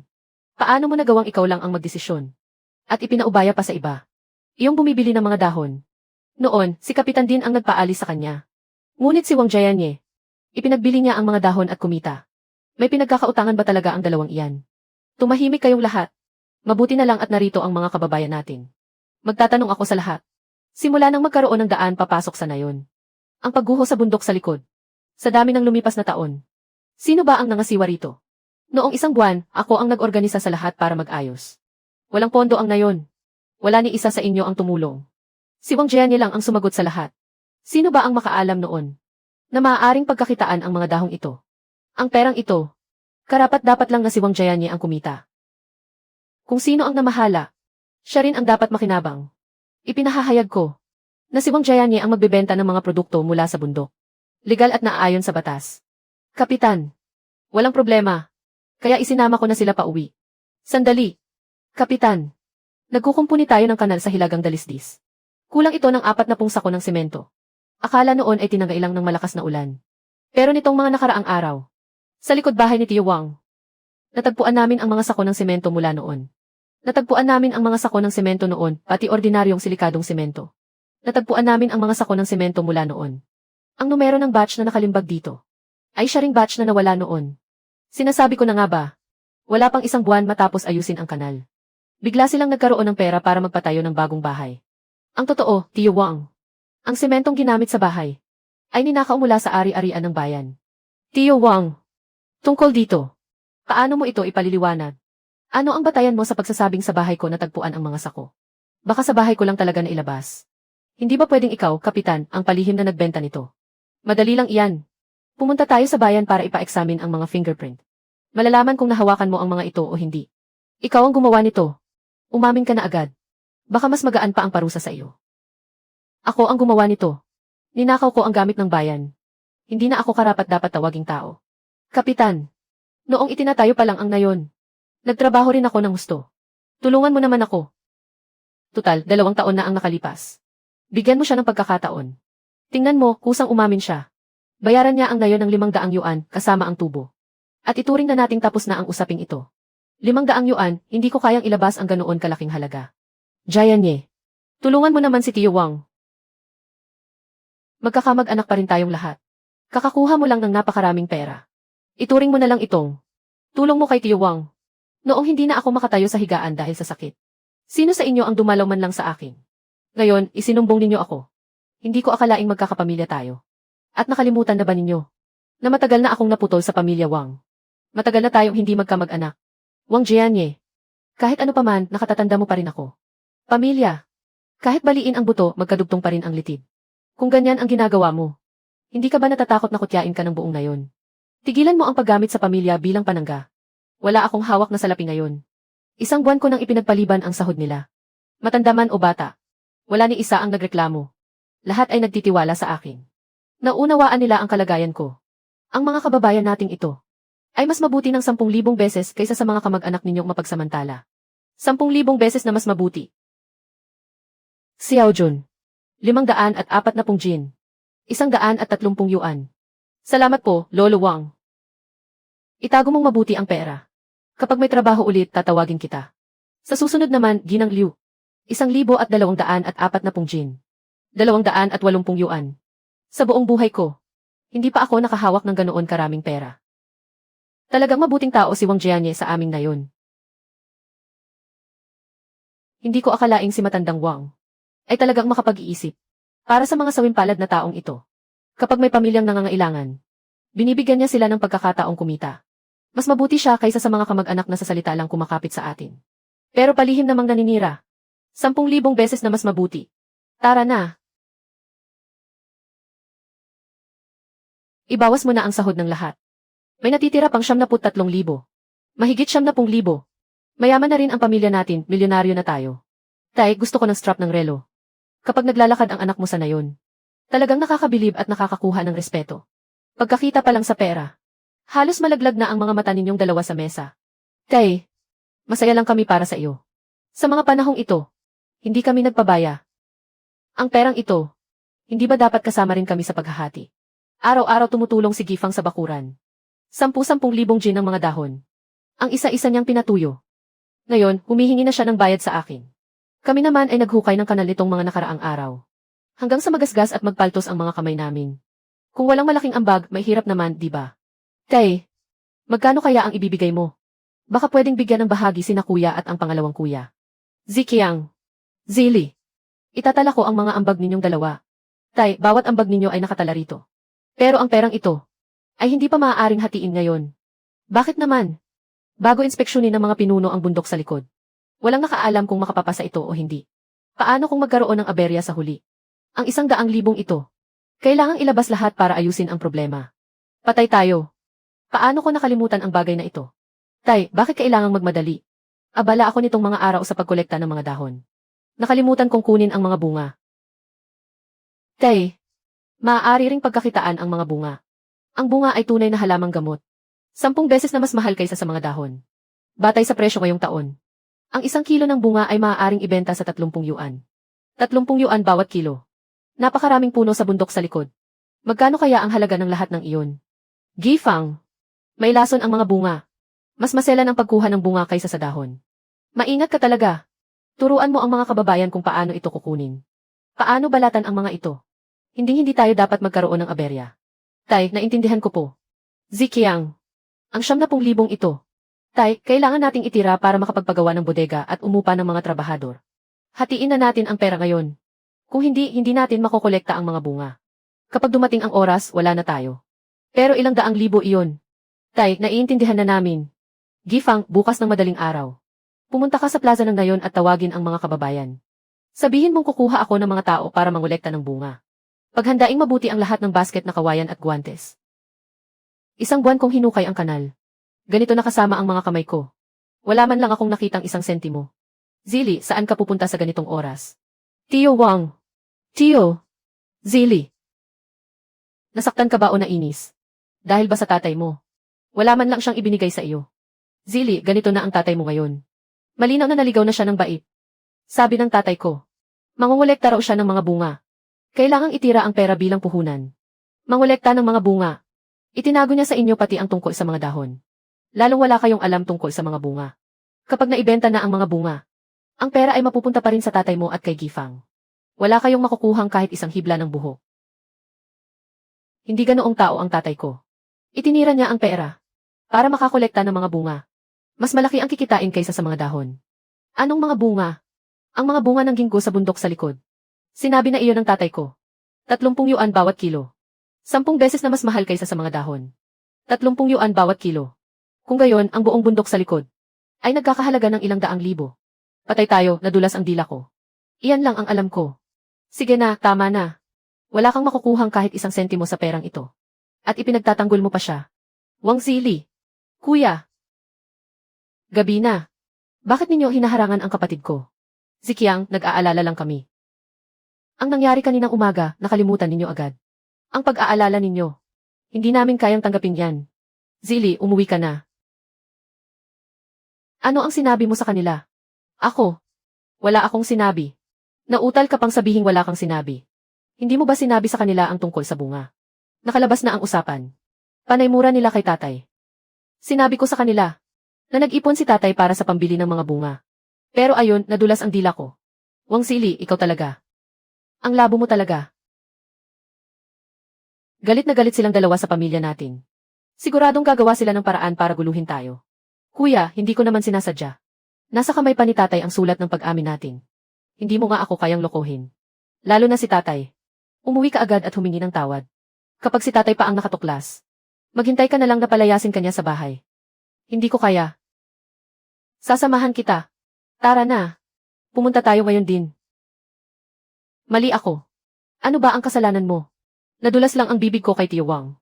Sinabi kong ang bunga ng ginkgo ay naibibenta ng 30 yuan bawat kalahating kilo. Mas mahal pa kaysa sa mga dahon. Tatay, hindi ko talaga sinasadya. Sabi nila, hindi raw kayo maghahati ng pera. Gusto ko lang kayong ipagtanggol po. Hindi galit si tatay. Ang inyong Tio Wang at Tio. Nangahas silang pakialaman ang negosyo ng mga bunga. Kaya hayaan mong matuto silang dalawa. May malasakit ka kay tatay. Kaya agad mo siyang ipinagtanggol. Mas mabuti na iyan kaysa lihim kang nakikipagsabuatan sa mga tagalabas. At pinaplano akong lokohin. Alam na ni Zili ang kanyang pagkakamali. Mula ngayon, siguradong mag-iingat na siya sa pagsasalita. Mga kabarangay, pinatawag ko kayo ngayong araw. Dahil may bago tayong pagkakakitaan. Malapit nang malaglag ang mga bunga ng ginkgo sa bundok sa likod. Magpapaupa si tatay ng mga tao para tumulong sa pamimitas ng mga bunga. Mga bunga ng ginkgo. Narinig kong may lason daw ang mga iyan. At napakabahong amuyin. Pero naibebenta pala. At mas mahal pa kaysa sa mga dahon. Pero may tamang paraan ng pamimitas. Gamit ang mahabang kawayan, ibagsak ang mga bunga. Dapat nakasuot ng guwante sa pagpulot. Huwag na huwag hahawakan ng bareta. May lason ang laman sa labas ng bunga. Kapag madalas dumikit sa kamay, mabubulok ang balat. Binabayaran din ang pamimitas ayon sa timbang. 1 yuan bawat kalahating kilo. Kalahating kilo, 1 yuan. Napakaraming puno sa bundok sa likod. Sabay-sabay tayong buong pamilya. Kaya kikita tayo ng 200 yuan kada araw. Masulit ito kaysa sa pamimitas ng dahon. Gifang. Kami nang matatanda, pagod na ang mga braso at binti. Mabagal na ang aming kilos. Hindi namin kayang makipag-unahan sa mga kabataan. Tama, Ate Gifang. Maliit ako. Hindi ko maaabot ang mga bungang nasa itaas. Kahit gumamit pa ako ng kawayan, hindi ko pa rin maaabot. Mga lolo at lola. At mga bata. Huwag kayong mag-alalang maunahan kayo. Ang pagpitas ng mga bungang ito ay unang hakbang pa lamang. Kailangan pa itong balatan, hugasan, patuyuin at alisin ang buto. Kailangan ng mga tao sa bawat yugto. Maging sa mga masusing gawaing ito. 100 bawat araw. Unahin ang matatanda at mga bata sa pagtatrabaho. Basta handang magpagod. Sa nayon natin, lahat ay kikita ng pera. Naku, Kumpare Wang. Binibigyan mo kami ng paraan para mabuhay. Hindi dumating sina Tio Wang at ang tiyuhin. Maaga pa lang, pinuntahan ko na sila para imbitahan. Nibuksan ang pinto, ayaw nila. Mabuti nang hindi sila dumating. Para hindi na manggulo. Mga kababayan, bukas ng madaling araw. Magdala kayo ng tukod at guwantes. Magkita tayo sa bundok sa likod. Sa mataas na bahagi, marahan lang. Huwag ninyong baliin ang mga sanga. Kailangan pa nating anihin ang mga dahon sa susunod na taon. Ang isang basket nito ay kikita ng ilang dosenang yuan. Naku, Kumpare Wang. Bakit napakalakas ng amoy nito? Hindi kaya panis na ang mga prutas? Tama, mabaho talaga. Habang mas mabaho, mas mahalaga. Ilipat ninyo lahat sa silid sa silangan. Makapal ang pagkakalatag sa katakpan ng basang damo. Isara ang pinto at paalsahin ng 3 araw. Tandaan ninyo lahat. Sa loob ng 3 araw. Huwag na huwag gagalawin. Kapag dumikit sa kamay, mahirap hugasan at nakapapaso. Mga anak, makinig kayong mabuti. Marahan lang napisili ng ganito. Lalabas na ang buto. Banayad lang ang puwersa. Huwag durugin ang buto. Ate Gifang, hindi ba malinis ito? Ang galing mo, Xiao Jun. Napakaitim ng puso niya. Ang 1 libra ng prutas ay naibibenta ng 30. Pero 1 yuan lang ang ibinibigay niya. Pinagtatrabaho niya ng todo ang mga maralita para sa kanya. Ganoon nga. Kung tayo ang gagawa, magiging trabahador lang tayo niya. Hindi natin siya mapapahiya. Ikalawang kapatid. Hahayaan ba nating nakatingin lang tayo? Habang yumayaman si Wang Jianye, makakapitas din tayo. Pero binabantayan ang lahat ng daan paakyat mula sa nayon. May nagbabantay sa bawat isa. Gabi tayo umakyat mula sa likod ng pangunahing daan. Tingnan natin kung ano ang magagawa niya. Anong klaseng sirang daan ito, ang hirap lakaran? Huwag ka nang magreklamo. Pagdating sa itaas, bilisan ang pagpitas. Piliin ang mga sariwa. Kapag puno na, umalis na agad. Kuya, makinig ka. May naririnig ka ba? Ano naman ang maririnig? Mas maagang matapos ang pagkukumpuni. Mas maaga tayong makakapahinga. Narinig ko rin. May nagnanakaw ng mga prutas natin. Dahan-dahan tayong lumapit. Hulihin ang magnanakaw. Tumigil ka dyan. Kuya, naglakas loob silang nakawin ang mga gamit natin. Ano ang gagawin natin? Ano pa ba ang magagawa? Tumigil kayo, ako ang tiyuhin ninyo. Sila talaga ang tiyuhin at si Tiyo Wang. Dalawang matandang walang hiya. Palagi nilang sinusubukang sirain ang samahan ng pamilya natin. Hindi rin sila nagkulang sa pagbibigay ng sakit ng ulo kay tatay. Sa dilim na ito, paano ninyo makikilala ng malinaw? Nagpapanggap kayong kamag-anak para lokohin ako. Hampasin mo. Hampasin mo sa harap, gumawa ka ng ingay. Ayos ka, kuya. Tingnan ang mga anino sa unahan. Parang sina Tiyo Wang at ang ikalawang tiyuhin. Totoo nga. Kumpere, biyenan. Hindi ninyong alam. May nagkunwaring kayo kagabi. Umakyat sa bundok para magnakaw ng prutas. Nahuli namin. Basag na ang ulo. Ang mga hayop na iyon, kawawa talaga. Naglalakas loob pang magkunwari na kayo. Sinisira ninyo ang pangalan ninyo. Lahat naman tayo ay kabataang minsan. Talagang malupit akong mangalap para sa inyo. Kumpere, biyenan. Bakit hindi na lang kayo lumingon? Ay naku, kumpere, biyenan. Paano ninyo nagawa ito? Sino ang may gawa nito? Kami na ang nagligpit sa kanya. Nahulog. Hindi nag-ingat sa paglakad. Nahulog sa kanal. Ay, dapat talagang mag-ingat. Madulas sa bundok sa likod. Baka isang araw mabali na lang ang liig mo. Tama. Biyenan. Talagang bagay sa inyo ang pagkahulog na iyan. Magkasing taas ang kaliwa at kanan ninyong pisngi. Haha. Dalawang gwapong binata. Napakadilim ng kamay. Kapag maraming tao, mas mabilis ang trabaho. Sa loob lang ng 10 araw. Ang mga prutas sa buong bundok. Halos tapos ng anihin. Ang batch ng prutas na ito. Kapag dinala sa bakanting bahay sa kanlurang dulo ng nayon. Pwede na tayong magpahinga. Sabi ni Tiyo Wang. Pagkalipas ng 5 araw. Personal na magmamaneho si Ginoong Liu. Punta sa plaza ng nayon para kumuha ng paninda. Pagkatapos maihatid, wag munang isara ang pinto ng kulungan. Sabi ni Tiyo Wang, dapat mabanguhan ang loob ng kulungan. Kuya, narinig mo ba? Sa loob ng 5 araw, may lalabas na paninda. Ang mga prutas ay nasa bakanting bahay sa kanlurang dulo ng nayon. Hindi pa rin isasarado ang pinto. Hindi tayo pwedeng maghintay na maibenta niya. Kailangang mauna tayong kumilos. Ay! Anong amoy iyan? Ang tanga na si Wang Jianye.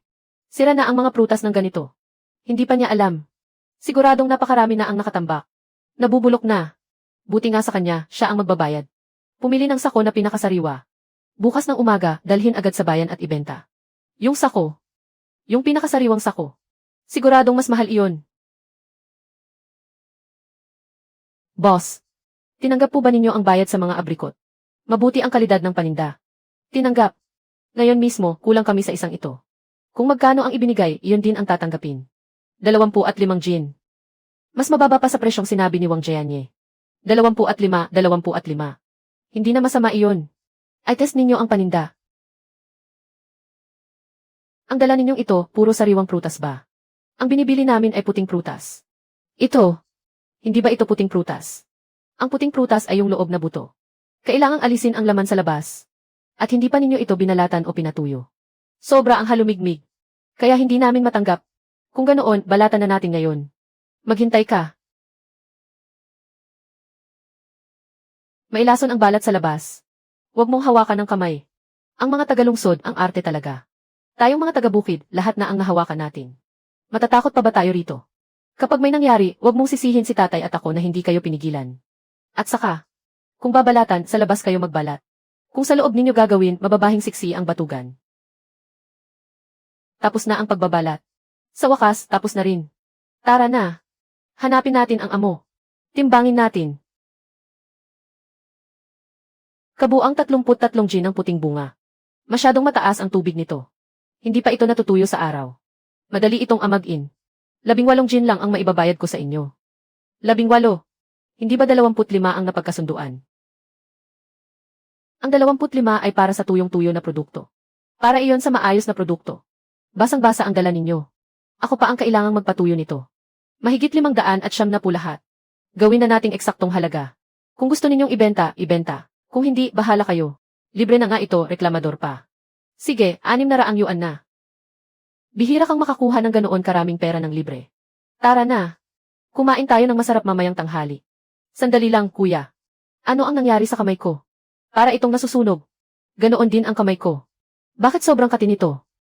Matalim ang hapdi sa labas. Lalong kumakati sa loob.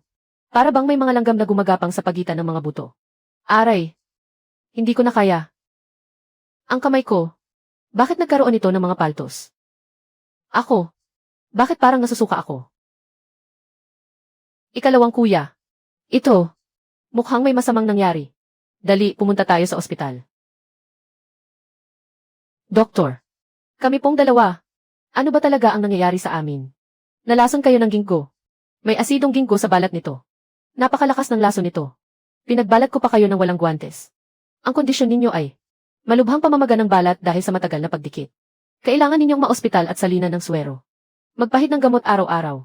Kailangang obserbahan ng hindi bababa sa 3 araw. Maospital. Magkano ang magagastos? Magbigay muna kayo ng 800 deposito. 600 lang ang kinita natin. 800 ang bayad sa pagpapaospital. Wang Jianye. Wang Jianye, lintik ka. Bulok na ospital. 3 araw kaming nanatili. 800 yuan ni isang kusing ay walang natira. Wala na tayong kinita. Naglabas pa tayo ng 200. Tama na. Ang kamay ko. Parang tinutusok pa rin ng karayom. Bakit ang ingay sa labas? Mula iyon sa may plaza. Tara na. Manager Liu. Mga kababayan, kagabi pa naghahanda ang lahat. Ang sayaw na ito ay minana pa sa mga ninuno. Dati, tuwing pista lang namin ito sinasayaw. Ngayon, espesyal itong isinayaw para sa inyo. Sa probinsya rin ang pinagmulan ko. Noong nabubuhay pa ang mga magulang ko. Pagkatapos ng anihan, sumasayaw rin sila nito. 20 taon na akong malayo sa bayan. Muntik ko nang makalimutan kung ano ang hitsura ng aming bayan. Manager Liu, tahanan na rin ninyo ito mula ngayon. Sa susunod na pagpunta ninyo, ganito rin namin kayo sasalubungin. Napakainit ng pagtanggap sa akin ng mga kababayan. Kaya lalo kong hindi maaaring bigin ang lahat. Tingnan ninyo ang paninda. Suriin ninyo po. Mula sa pamimitas hanggang sa pagpapatuyo. Paghugas ng buto. At pagpapatuyo sa araw. Bawat hakbang ay binantayan ko. Mabuti. Mabuti nga. Puno at matataba ang bawat butil. Puti at malinis ang kulay. Sakto ang pagkatuyo. Walang nabasag. Walang bulok. Wala man lang halong dumi. Ang paninda ninyo ay walang kapantay sa buong lalawigan. Ang mahalaga, nasisiyahan kayo, Manager Liu. Sa ganitong kalidad ng produkto ko. Magkano po ang alok ninyo? Ayon na lang sa nakasaad sa kontrata. Pinakamataas na presyo sa merkado, dagdag 10%. 33 bawat kalahating kilo. Kukunin ko lahat. Timbangin na. 33. Diyos ko. Mas mahal pa ng doble kaysa sa dahon. Tama ang pakikinig kay matandang Wang. Totoo ngang pinayayaman niya tayo. Ito na ang huling sako. Tapos na ang lahat ng pagtitimbang. 20,122 kilo lahat. Pareho ang nabilang ko sa bilang ni Gifang. 20,122 kilo. 666,000 lahat. 4,026. Kuya Wang. Aayusin ko na sa isang buong halaga. 666,005. 666,000. Kuya, kumita ang bundok ng ating pamilya. Ng 666,000. Jianye, magsalita ka naman sa mga kababayan. Paakyatin na natin si Gifang. Sa mga nakaraang araw, araw-araw niyang pinamumunuan ang lahat sa pagtatrabaho. Mas mahusay pa siya ngayon kaysa sa akin bilang ama. Mga kababayan, ang 666,000 ito ay hindi kinita ng aming pamilya lamang. Na may 4 na miyembro. Bawat patak ng pawis ng lahat. Ang nagpagawa sa perang ito. May bahagi ang mga namitas. Ang nagbalat. At ang nagtanggal ng buto. Walang maaaring makaligtaan. Hahatiin natin ito ngayon din. Mga kuya, magdala kayo ng mga mesa.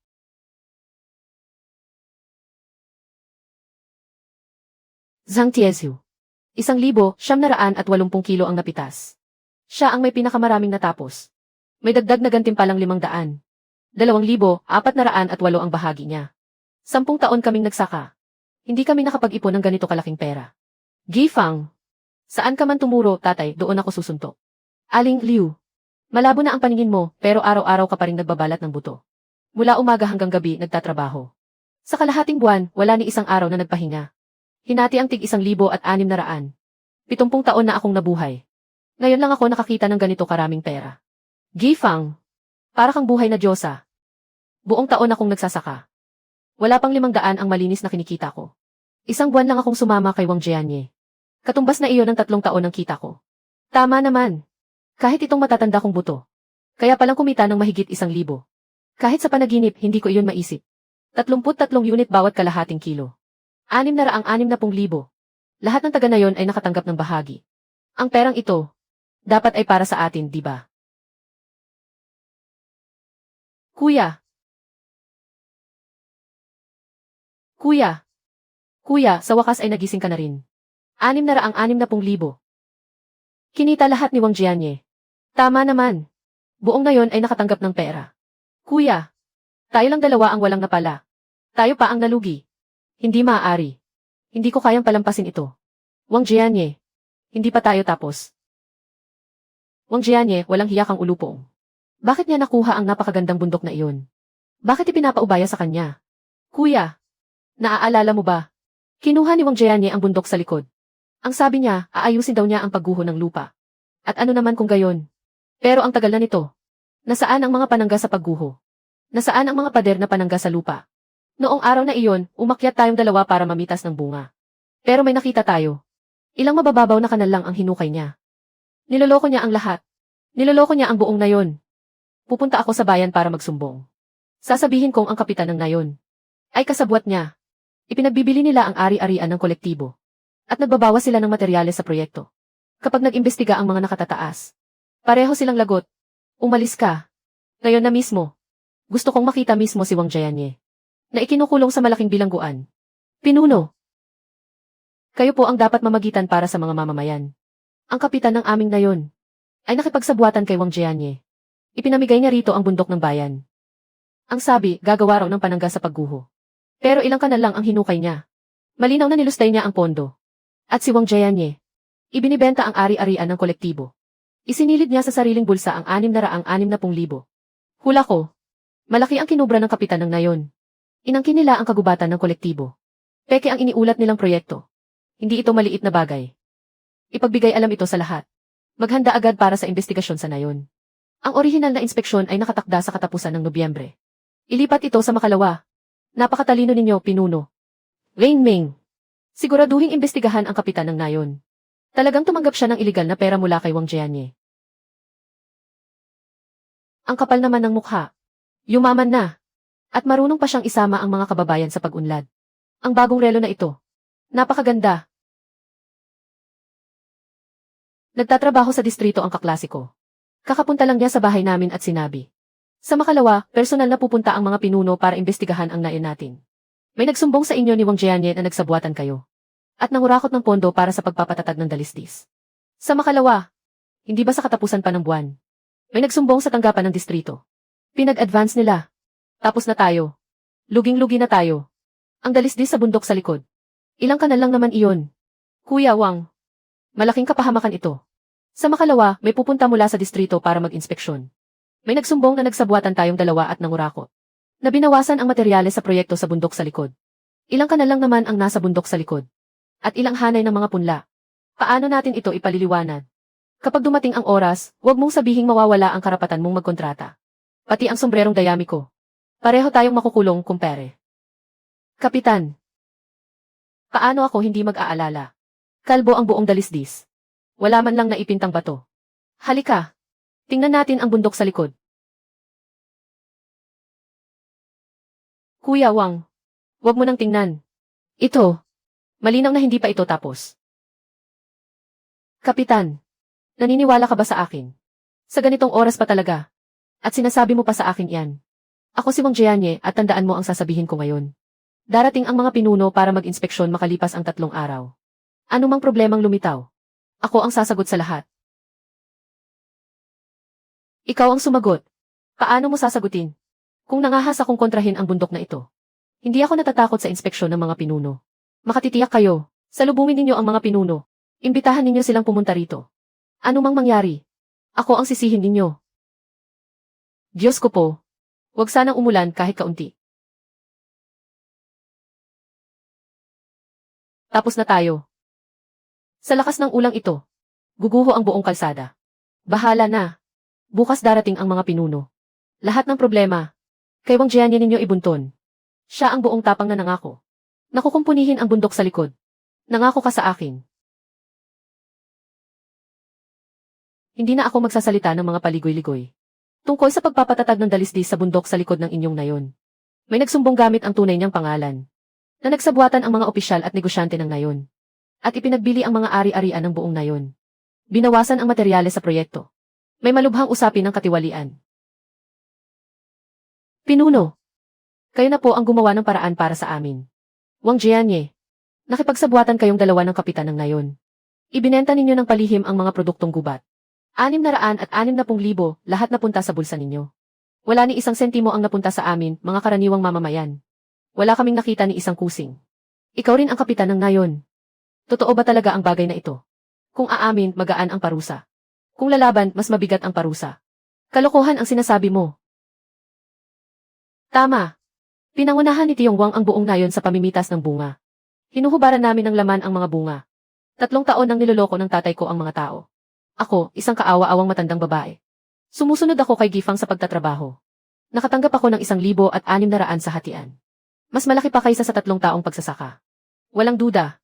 Pinakamahusay alagaan ni Tiong Wang ang matatanda at mga bata. Sila ang inuuna niyang bigyan ng trabaho. Kapitan. Na-ospital si Tiong Wang matapos malason sa pagnanakaw ng mga bunga.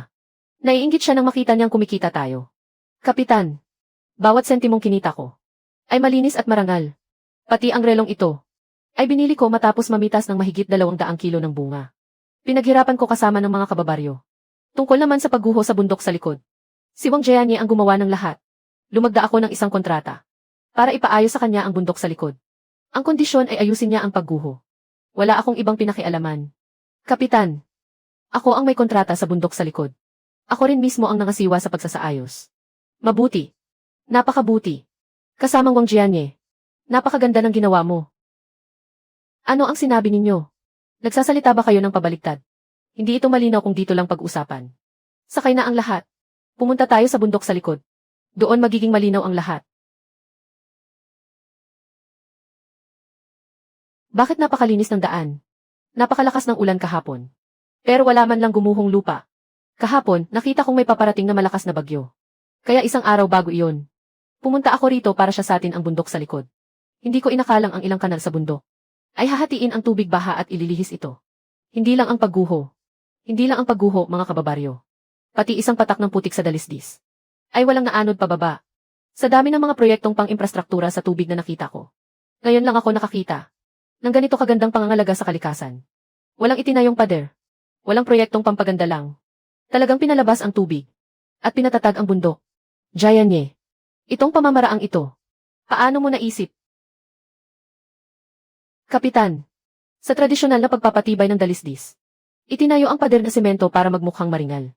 Pero tumatagos ang tubig sa lupa kapag nababad ang pundasyon ng pader. Sa 2 taon pa lang ay bibigay na. Ang mga kanal na ito, pahalang at patayo, ay ginawa para ilihis ang tubig. Hindi para harangan ito. Kapag umalis ang tubig, magiging matatag ang bundok. Tinaniman natin ng ginggo ang buong dalisdis. Kumakapit ng malalim ang mga ugat. Bukod sa pagpapatatag ng lupa at pag-iingat ng tubig, may halaga rin ito sa kabuhayan. Maaaring ibenta ang mga dahon at bunga. Mga kababaryo, sabay-sabay tayong unlad. At higit sa lahat, ang paraang ito. Mas malaking gasto sana ang natipid nito. Kung may ganoon karaming pera, hindi ba mas mabuting ipagawa ang tulay at ayusin ang mga daan sa nayon? Mabuti. Talagang malinis ang daloy ng tubig at matatag ang bundok sa likod. Nakabatay sa siyensya. At isinasaalang-alang din ang pakinabang. Bukod pa roon, napaunlad nito ang kabuhayan ng buong nayon. Iyan ang tamang paraan ng pamamahala. Kapitan, ang pagsasaayos ng bundok sa likod ay hindi ko ginawa ng mag-isa. Sa bagay na ito, malaki ang naitulong ng 2 kong anak na lalaki. Sa napakalawak na dalisdis na ito, ang mga kanal ng paagusan ay silang 2 bata ang gumawa. Isa-isang hinukay gamit ang asarol. Mula pa noong katapusan ng Setyembre. Hanggang ngayon ay nagtatrabaho sila. Lalo na ngayong buwan. Halos kalahating buwan silang natulog sa dalisdis ng bundok. Wala silang pinalampas na 1 araw ng trabaho. Zikiang, iabot mo ang kamay mo. Ang mga kanal sa bundok ay hinukay namin ng paulit-ulit gamit ang asarol. Ang lupang nasa ilalim ay pinatag namin pala bawat pala. Ang mga batong nasa ibabaw ng kanal ay isa-isa naming inilatag. Pati ang mga punla ng ginkgo ay isa-isa naming itinanim. Noong nagmamadali kaming matapos, sa banig sa bundok kami natulog. Dahil ayaw naming maantala ang trabaho. Hindi na nga kami nakauwi. Mabuti. Mabubuti kayong mga anak. Magaling ang ginawa ninyo. Iyan ang huwarang kabataan ng bagong panahon. Hindi natatakot mapagod. At gumagawa ng tunay na kapakipakinabang para sa nayon. Pagbalik ko, maglalabas ako ng opisyal na dokumento. Para imungkahi sina Wang Ziqiang at Wang Zili. Bilang mga kinatawan ng huwarang kabataan. Tatay, pareho na pala tayong huwarang kabataan. Kapag isinabit na ang malalaking pulang bulaklak, mas marangal pa iyon kaysa magsuot ng relo. Wang Jianye, talagang mabubuti ang dalawa mong anak. Kapitan, may isa pa akong naiisip. Kung maisasagawa ito, ang kita sa bawat ektarya ay maaaring tumaas ng 5 ulit. Malaki ang kumpiyansa mo ah. Ano ang naiisip mo? Maraming palayan ang ating distrito. Gusto kong subukan. Pagsasamang alaga ng alimango at palay. Ang mga alimango ang magpapaluwag ng lupa sa palayan. Magbibigay rin sila ng pataba. Samantala, bibigyan naman ng palay ng lilim ang mga alimango. Kapag dumating ang panahon ng ani, magiging malalaki ang alimango at malulusog ang punla. Sa 1 ektarya pa lang, kikita na tayo ng katumbas ng 5 ektarya. Maaari silang alagaan ng sabay. Hindi ba pupunitin ng mga alimango ang lahat ng punla ng palay? Kapitan, ako si Wang Jianye. Hindi ako nakikipagsapalaran ng walang katiyakan. Tingnan ninyo ang ginggo sa bundok sa likod. Sino ba ang naniwala noon na maibebenta sa pera ang mga dahon ng puno? Pero ano ang nangyari? Mabuti. Mabibigyan kita ng pagkakataon. Pero may isang kondisyon. 1 taon. Sa loob ng 1 taon. Kailangan mong makapagpakita ng resulta sa nayon. Ayos, deal. Kapag matagumpay, ipatutupad ito sa buong distrito. Ang pagkalugi ng inyong nayon. Ikaw lang ang sasagot. 1 taon lang naman. Ako si Wang Jianye at sariling ulo ko ang panagot.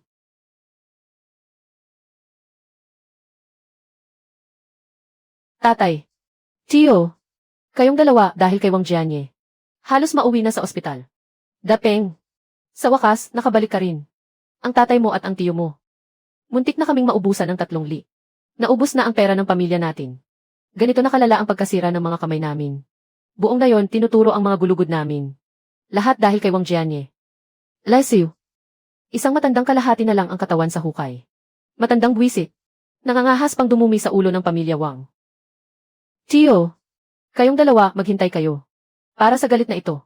Ako ang magpapalabas sa inyong dalawa. Gifang. Ziqiang. Zili.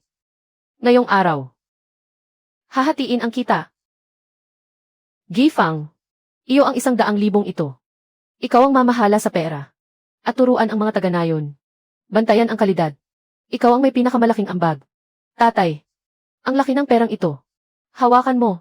Ziqiang. Zili. 60,000 kayo bawat isa. Ipinangako ko ito sa inyo. Kapag natapos ang inspeksyon sa bundok sa likod, hahatiin natin ang pera. Tatay. Sa palagay ko, ngayong hapon. Ang mapili bilang natatanging kabataan. Mas masaya pa iyon kaysa sa pagtanggap ng pera ngayon. Tama. Sa tagal ng buhay ko. Ngayon lang ako nakaramdam. Natunay akong lalaki. Ang liham ng pagsisisi ninyong dalawa. Panahon na ring punitin ngayon. Tatay. Huwag na nating punitin ang bagay na ito. Tutal, tayong dalawa ang dating. Gumawa ng kalokohang iyon. Itago na lang natin. Baka maging aral pa. Wala nang silbi sa akin ang bagay na ito. Kung gusto ninyong itago. Sige, itago ninyo. Ang natitirang pera. Hindi ito inaangkin ni tatay ng mag-isa. Gusto ni tatay na magtayo ng palaisdaan ng alimangong Tsino. Sa hinaharap buong nayon. Buong bayan. Pati buong distrito magpapalaki at mangolekta ng alimango. Lahat tayo, sama-sama. Iyan ang tunay na pagyaman. Tungkol dito. Sino ang gustong sumama kay tatay? Tatay. Ang perang ito, ituring ninyong puhunan naming dalawa, at ilagay sa palaisdaan ng pamilya. Mas maaasahan iyan kaysa sa perang nasa bulsa. CJ. Iyan ang tunay na estilo ni Wang Jianye. Ziqiang. Kayong dalawa ang manatili rito. Pangunahan ang mga taga-nayon sa pagtatayo ng palaisdaan. Sundin ng eksakto ang plano. Humukay ng mga lawa. Magtayo ng mga silungan. Walang pwedeng magpabaya kahit kaunti. Tatay. Tingnan mo na lang, magiging maayos ito. Siguradong maitatayo namin ito para sa iyo. Maganda at maayos. Gifang. Sa susunod na 6 na buwan, pumunta ka sa Akademya ng Agrikultura sa Lalawigan. Pag-aralan mong mabuti ang pag-aalaga ng alimango. Ang 50,000 ito, itabi mo para magamit mo sa tamang panahon. 5 bahagi.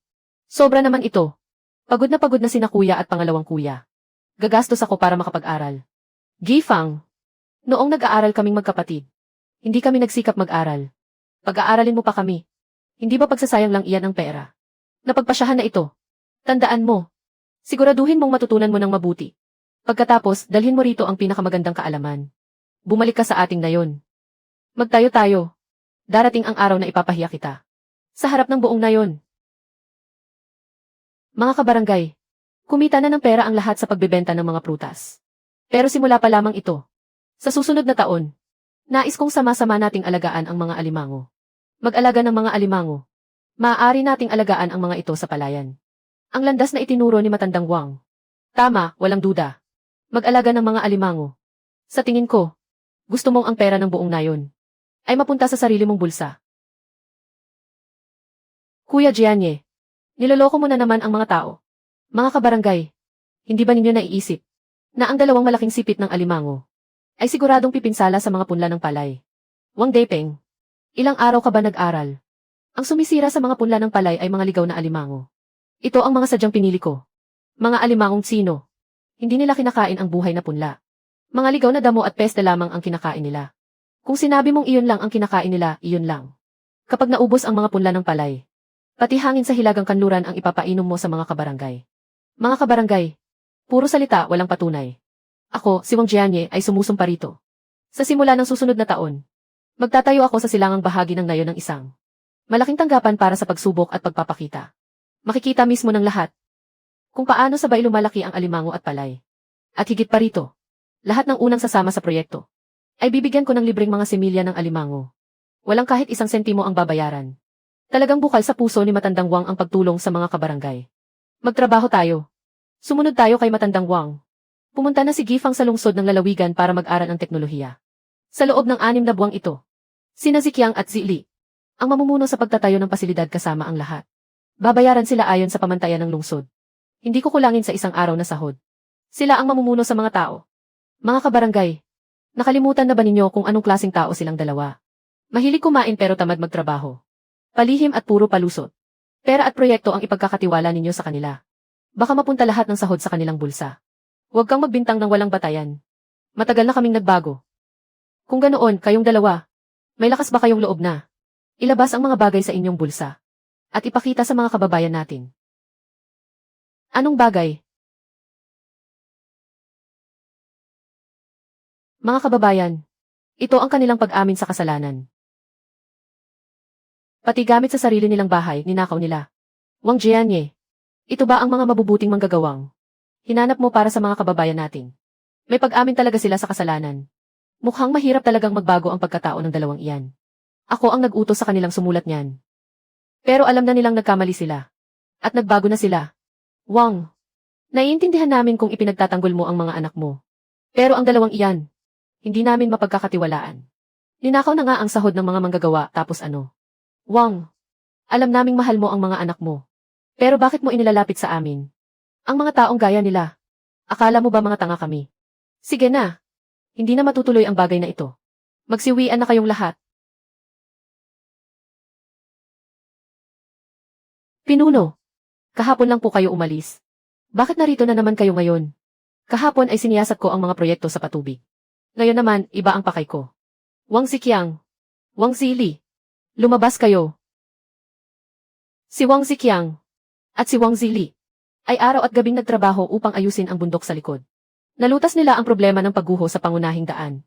Matapos ang pagtalakay na pagpasyahan namin, formal na ipagkaloob sa kanilang dalawa ang parangal bilang natatanging kabataang kinatawan. Kasama ang gantimpalang 5,000 salapi bawat isa. Umaasa kaming kayong dalawa ay patuloy na maglilingkod ng buong puso at maging huwara ng iba. Huwag kayong magpaloko sa dalawang iyan. Sa tingin ko, si Wang Jianye ang umupa ng mga tao para ayusin iyon. At ngayon inaangkin niya ang lahat ng papuri para sa mga anak niya. Maaaring pekin ang mga dokumentong isinusumite. Pero ang mga sugat sa katawan at mga paltos ay hindi kayang pekin. Sa loob ng ilang buwan, wala nang pagguho sa bundok sa likod. Maayos nang naipapadala ang mga dahon at bunga ng ginkgo. Utang natin ang lahat ng ito sa dalawang batang ito. Sila ang tunay na mga bayani sa likod ng tagumpay na ito. Ang sinumang maninirang puri sa kanila ay naninira rin sa lahat ng huwarang manggagawa ng bayan. Mga kababayan, ang 5,000 salaping ito ay gantimpala ng bayan para sa akin at kay Zili. Ilalabas ko itong lahat. at ipamamahagi bilang gantimpala sa lahat. Kapag naitayo na ang sentro, sama-sama nating sasalubungin ang isang masaganang taon sa buong nayon. Ziqiang. Zili. Makikipagtulungan kami sa inyo. Naniniwala kami kay Wang. Mas naniniwala kami sa dalawang tapat na batang ito. Napakalaking bagay ng ganitong suporta mula sa mga kababayan natin. Ipinapahayag ko na magsisimula ang trabaho bukas. Wang Jianye. Hindi pa tayo tapos. Hukayin pa natin ang kalahating talampakan. Nakonekta na ang pond number 3. Bilis, subukan ang pagtagas ng tubig. Patibayin ang lupa para manatiling matatag. Ang mga punlang ito, walang problema sa susunod na taon. Sa mga nakaraang buwan, salamat sa inyong pagsisikap.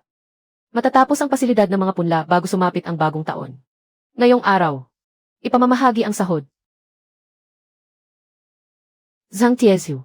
Paghuhukay ng lawa, 120 araw ng trabaho. Paglalagay ng mga tubo, 80 araw ng trabaho. Dagdag pa ang bonus sa perpektong pagpasok. Kabuuan, 3,006. Ziqiang. Zili. Sa susunod na taon, sasama pa rin ako sa inyong dalawa sa pagtatrabaho. Ginang Liu. Magluluto para sa mga manggagawa. Maghahatid ng tubig. Walang araw na walang kinita. Sahod at sobre ng bonus. Pati ang matandang asawa ko ay hindi pa nakaranas sa buong buhay niya ng ganito kasaganang bagong taon. Chen Jiangu. 1,500. Lin Sicheng. 3,000. Chen Xiangnan. 2,200. Tatay. Naipamahagi ko na lahat. Walang kulang kahit 1 sentimo. Ako si Wang Jianye. Binabati ko kayong lahat ng maagang maligayang bagong taon. Babalik si Gifang dala ang teknolohiya. Saka tayo opisyal na mag-aalaga ng alimango. Magsimula na tayong yumaman. CJ. Ipamimigay ng 2 kuya mo ang sahod sa buong nayon. Para lahat ay makapagsaya sa masaganang bagong taon. May pampainit sa loob ng bakuran. Nasa mahalagang yugto siya ng pag-aaral. Napakaangkop ng klima sa atin para sa pag-aalaga ng alimango. Hintayin ninyo akong makabalik. Siguradong yayaman tayo. Gifang. Kailan ka uwi? Nagtira si kuya ng malaking siko para sa iyo. Babalik ako sa katapusan ng Marso. Maayos naman ako rito. Kayo. Alagaan ninyo si tatay. Huwag ninyong pansinin ang kung ano-anong sinasabi niya. Ano ang ibig mong sabihin? Ako ang pinakamatandang nakatatanda sa pamilya Wang. Noong mga nakaraang taon, sa ganitong panahon, halos natatapakan na ang pintuan sa dami ng bumabati ng bagong taon. Pero ngayon, umiikot ang buong nayon kay Wang Jianye. Sino pa ang nakakaalala sa dating pamilya Wang? Kawawa naman. Munting tiyuhin. Nagdala ako ng kaunting karne para sa inyo. Noong bata pa kayo, maalaga rin kayo sa amin po. Ituring ninyo itong karning baboy na munting tanda ng aming pasasalamat. At mayroon pa. May ipinasasabi si tatay. Sa katapusan ng Marso, babalik si Gifang dala ang teknolohiya. Payag ba kayong dalawa? Nasama-sama tayong magtrabaho noon. Sabi ni tatay. Iisang ngayon lang ang tinitirhan natin. May daan tungo sa pagyaman. Sabay-sabay natin itong tahakin. Itigil na ninyo ang palabas na iyan. Huwag kayong magyabang dito sa bahay ko. Pagkatapos mang insulto, 1 piraso ng karne ang ibibigay. Akala ba ninyo pulubi kami? Parang asong gubat na bumabati sa manok ng bagong taon. Wala kayong mabuting hangarin. Sa katapusan ng Marso, Wang Jianye, hintayin mong tanggapin ang malaking regalong inihanda ko para sa iyo. Panatilihing matatag ang temperatura ng tubig. Magpakain sa tamang oras. Parehong maganda ang tubo ng palay at mga alimango. Sa wakas, may maihaharap na tayo sa mga kababayan.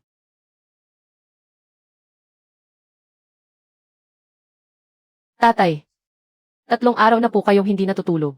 Katatapos ko lang mag-ikot sa mga puno sa bundok. Pagbalik ko, binantayan ko ulit ang greenhouse. Kahit bakal, hindi nakakayanin ito. Bumalik na po kayo at magpahinga. Kaming dalawa na ang bahala rito. Tatay, ayos lang po ako. Bukas na ang araw ng pagpapakita sa mga kababayan. Ipapakita natin ang demonstration greenhouse. Hindi pwedeng magkaroon ng kahit maliit na pagkakamali.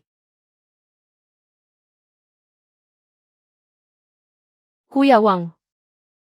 Hindi ba sinabi ni Gifang na uwi siya ngayon? Dapat nakarating na rin ang sasakyan, di ba? Naku, may nangyari. Kakatanggap ko lang ng tawag. Yung pampasaherong sasakyan na bumabalik sa nayon. Gumulong ito sa may pasukan ng nayon. Hindi alam kung sino ang nagkalat ng mga pako. Nabutas at sumabog ang gulong. Pati buong sasakyan tumagilid sa kanal. Gifang! Gifang, ikaw ba iyan? Nasa sasakyan ba siya? Iisa lang ang biyahe papunta sa nayon.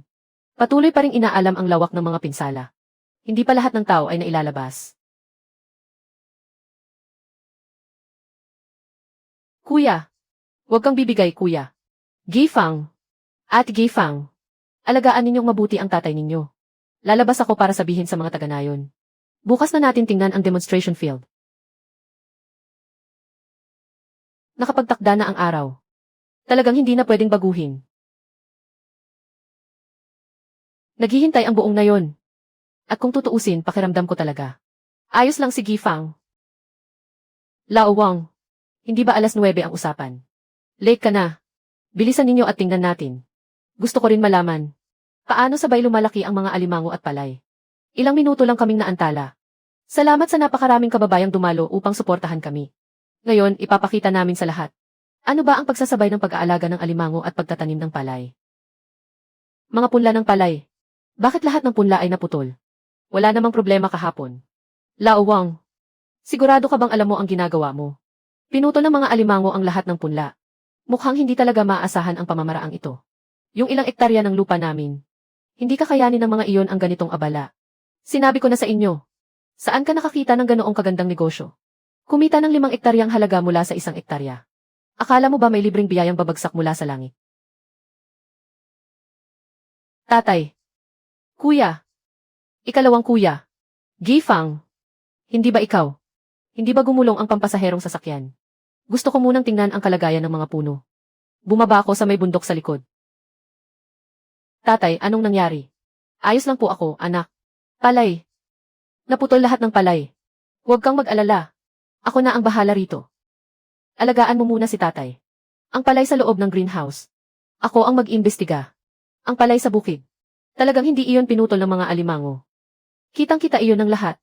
Hindi iyon alimango. Huwag mong sabihing siya mismo ang pumutol nito. Tingnan ninyo ang putol ng punla. Napakakinis. Tingnan naman ninyo ang sipit ng alimango. Malinaw na parang lagaring ngipin. Ang ganitong sipit. Kayang gumawa ng ganito kapantay na putol. Kahit 3 taong gulang, hindi maniniwala. May punto ka. Masyado ngang pantay ang pagkakaputol ng mga punla. May gumupit sa mga punla. Pero makakaasa kayong lahat. Sa lugar ng pagpaparami ng punla, may itinira pa kaming isang taniman na pangdemonstrasyon. Mas maganda roon ang mga punla. At mas malalaki ang mga alimango. May papakita ko iyon sa inyo bukas. May isa pa roon. Kung ganoon, pupunta ako bukas para tingnan. Kung talagang walang problema, tiyak na susunod ako kay Kumpare Wang. Nasa lugar mismo ng pagpaparami ng punla. Bukas, alas 9. Eksaktong oras natin bubuksan ang silungan. Gifang. May silungan ba tayong numero 3? Tama, Gifang. Sinabi mo iyon sa harap ng napakaraming tao. May isa pa roon. Kung hindi natin mabuksan ang silungan bukas, tapos na tayo. Sino ang nagsabing totoong naroon ang silungan? May taong, bago pa man maghapon ngayon, ay gumupit sa mga punla gamit ang gunting. Ang pakay niya ay mapahiya ang tatay natin. Sa harap ng mga kababayan, gusto niyang sirain ang buong plano natin sa pag-aalaga ng alimango. Sinabi ko ang tungkol sa silungan numero 3. Para makarating iyon sa kanya. Hindi siya makapamayag pag ngayong araw. Tiyak na hindi niya iyon palalampasin. Malamang, kikilos na naman siya ngayong gabi. Magbabantay tayo rito ngayong gabi. Mahuhuli natin siya sa akto. Gifang. Mag-aalas 12 na. Sigurado kang pupunta siya. Kuya. May paparating. Hulihin ang magnanakaw. Hindi ba sinabi ninyong may taniman sa silungan numero 3? Bakit wala ni Katiting? Peke nga talaga. Sa pagkakataong ito, ang pamilya Wang. Talagang winasak ang sarili nitong reputasyon. Peke ang silungan numero 3. Pero ang magnanakaw na ito. Tutu. Magsalita ka. Sino ang nag-utos sa iyo? Siya. Si Wang Daipeng. Binigyan niya ako ng 100 piso. Para putulin ang mga punla. Sabi niya, bibigyan pa niya ako ng 50 kapag tapos na. Kalokohan. Wala akong atraso sa iyo. Bakit mo ako sinisiraan? Wang Daipeng. Kahapon, nagbayad ka ng 100 piso para ipaputol ang mga punla. May tapang kang gumawa, pero wala kang tapang umamin. Sinasabi mong nagbayad ako para pumatay. Nasaan ang ebidensya? Nasaan ang pera? Ilabas mo. Nasaan ang 100 piso? Sigurado akong inilagay ko sa bulsa ko. Baka nalaglag habang tumatakas ako kagabi. Wala kang mailabas na ebidensya. Paninirang puri lang ang ginagawa mo. Gifang. Kagabi, uminom ako sa bayan. May mga testigo at ebidensya ako. Sinasabi mong nagbayad ako para pumatay. Ilabas mo na ang perang 100 yuan. May mga fingerprint ko sa ibabaw niyan. O baka pangalan ko mismo ang nakasulat. Wala kang ebidensya. Kung ganoon, salita lang iyan. Nga. Paano kung nagkamali lang talaga tayo ng hinala? Wala ka nang masasabi, ano? Ikaw mismo ang gumawa ng kasalanan. Huwag mong isisi sa akin ang sarili mong kalokohan. Gifang. Kung walang ebidensya, wala tayong magagawa. Mahahanap din natin ang ebidensya. Hindi na pwedeng ipagpaliban ang usapin ng mga alimango. Mga kabarangay, nakita naman ito ng lahat. Hindi kinakain ng mga alimango ang mga punla ng palay. Alam kong hindi ko kayang ipakita sa lahat. Ang isang warang palaisdaan. Pero sa 2 palaisdaan kahapon, nakita rin ng lahat kung gaano kalalaki ang mga alimango. Kahit alimango lang ang alagaan. Mas malaki pa rin ang ani kaysa sa palay. Gifang. Libre talaga. Magkano ang matatanggap sa bawat munang lupa? 3 mo ang palayan namin. Magkano ang maaari naming makuha? Ipatala ninyo ngayon ang sukat ng inyong mga lupa. Bukas ng umaga, makukuha na ninyo ang mga alimango. Kung maayos ang pag-aalaga, maaari pa kayong humabol sa huli. 26 na fen ang amin. Isa-isang pamilya muna. Nahuli na namin ang nagnakaw at pumutol sa mga punla ng palay. Nakapagpatala na rin ang mga kabarangay. Bukas, may pamamahagi na ang mga alimango. Si Wang Dapeng ang nag-utos sa kanya. Sayang naman. Hindi tayo nakahanap ng ebidensya. Tatay, magpahinga po kayo at pagalingin ang sarili ninyo sa mga araw na ito. Tungkol sa mga alimango, ipagkatiwala ninyo na po sa akin. Noong huli kayong nagkasakit, si Gifang ang nag-alaga sa inyo. Ngayon naman, kami ng kuya ko ang bahala. Humiga na lang po kayo at magpahinga. Tatay, bakit po namumula ang mga mata ninyo? Wala po ito. Naputikan lang ng alikabok ang mga mata ko. Tatay, huwag po kayong mag-alala. Nandito kaming magkakapatid. Pamilya tayo. Walang problemang hindi kayang lutasin. Nakahanap na ako ng ebidensya. Sinabi ng magnanakaw kahapon na si Wang Depeng ang nagbigay sa kanya ng 100 yuan para putulin ang mga punla. Ang perang ito, malamang ay iyon na nga. May fingerprint ni Wang Depeng dito. Hindi lang iyon. Nahawakan din ito ng isang nagngangalang Liu San. Ipapadala natin ito sa presinto para suriin. Kapag nagtugma ang dalawa, hindi na nila ito maitatanggi. Kung ganoon, ano pa ang hinihintay natin? Bukas ng umaga, magre-report tayo sa pulisya. Kalaliman na ng gabi. Bayaw. Nahanap ni Wang Gifang ang perang iyon. Ipapadala niya iyon sa presinto para suriin ang fingerprint. Kapag nalaman nila bukas, lagot tayong lahat. Ano ang gagawin natin? Kapag nag-report si Wang Gifang, huli na ang lahat. Ngayong gabi, kailangan nating sirain ang kanilang mga plano. Nawala ng malay si Wang Jianye kahapon. Siguradong hindi siya makakabangon ngayon. Humanap kayo ng pagkakataon. At itali si Wang Gifang. Gawin ninyo siyang bihag. Kung gusto mo ng tao, kunin mo ang 100 iyon bilang kapalit. Pupunta ako sa pasilidad para lagyan ng lason ang gamot. Lalasonin ko ang lahat ng punla ng alimango roon. Pagdating ng araw na iyon, tingnan natin kung sino pa ang susunod kay Wang Jianye. Mas mabuti na ang pakiramdam ko. Gifang, gabi na pero hindi pa siya umuwi. Kayong dalawa, tingnan ninyo sa pasilidad. Baka siya lang ang nag-iisang abala roon. Baka hindi na niya kinakaya. Pumunta tayo. Humiga po kayo ng maayos. Huwag na kayong mag-alala sa kahit ano. Sa muling buhay na ito. Sa wakas, hindi na sayang ang buhay ko. Ang 3 kong anak. Lahat ay umunlad. Lolo Wang. Lolo Wang. Masama po ang nangyari. Pupunta si Wang Depeng sa pasilidad para maglagay ng lason. Kasama ang kanyang mga tauhan. Tataliin at dadalhin din nila si Ate Gifang. Isama ninyo ako. Kuya Wang. Sinabi na sa amin ni Xiaojun ang lahat. May nangyari kay Gifang. Sabay-sabay tayong pumunta. Salamat mga kababayan. Tara na. Isama si Kuya Wang. Iligtas si Gifang. Walang bakas ni Gifang sa paligid. Madilim na madilim dito. Saan natin siya hahanapin? Ito ang palatandaang iniwan ni Gifang. Dito ang daan. Magtago tayo bago magbukang liwayway. Bukas, ipagpapalit natin siya sa ebidensya. Bitawan ninyo si Gifang. Wang Jianye. Kapag ibinuhos ko ang pestisidyo na ito, tingnan natin kung makapag-aalaga ka pa ng mga alimango. Wang Depeng, paano mo nagawang saktan ang mga punla ng pamilya ko? Aarestuhin kita. Tawagin ang pulis. Mag-ingat ka. Dalhin siya sa presinto. Siguraduhin mabulok sa kulungan ang walang hiyang ito. Si Wang Dapeng ay nahuling nagdadala ng nakalalasong pestisidyo at nabigo sa tangkang paglalason. Kasama ang iba, iligal niyang ikinulong si Wang Gifang. Mabigat ang kaso. Lumahok siya sa pagdukot at tumulong sa iba na gumawa ng krimen. Tatay. Lumabas na ang ulat para sa ikatlong quarter. Pinatuyong dahon ng ginkgo. Mas mataas ng 1.5 tonelada kaysa noong nakaraang taon. Ang mga order para sa pagluwas ay naka-schedule na hanggang Marso ng susunod na taon. Ang lawak ng pinagsamang pag-aalaga ng alimango at palay ay umabot na hanggang sa kalapit na lungsod. Ang kabuang tubo ngayong taon ay maingat na tinatayang 23 milyong yuan. Araw-araw kang abala ng ganito. Pagod na pagod ka na, ano? Hindi naman. Si kuya ang namamahala sa mga proyekto. Siya naman ang namamahala sa transportasyon.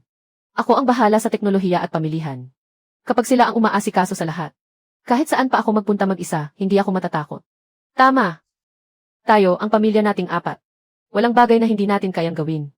Noong nakaraang buhay, nakahiga ako sa kama ng ospital. Si Gifang lamang ang dumating upang iligtas ako. Sa muling buhay na ito, hindi lamang kay Gifang ko nabayaran ang lahat ng pagkakautang ko. Tinuruan ko rin ang 2 anak ko kung ano ang tunay na pananagutan. Sa buhay na ito, sa wakas, hindi na sayang ang buhay ko.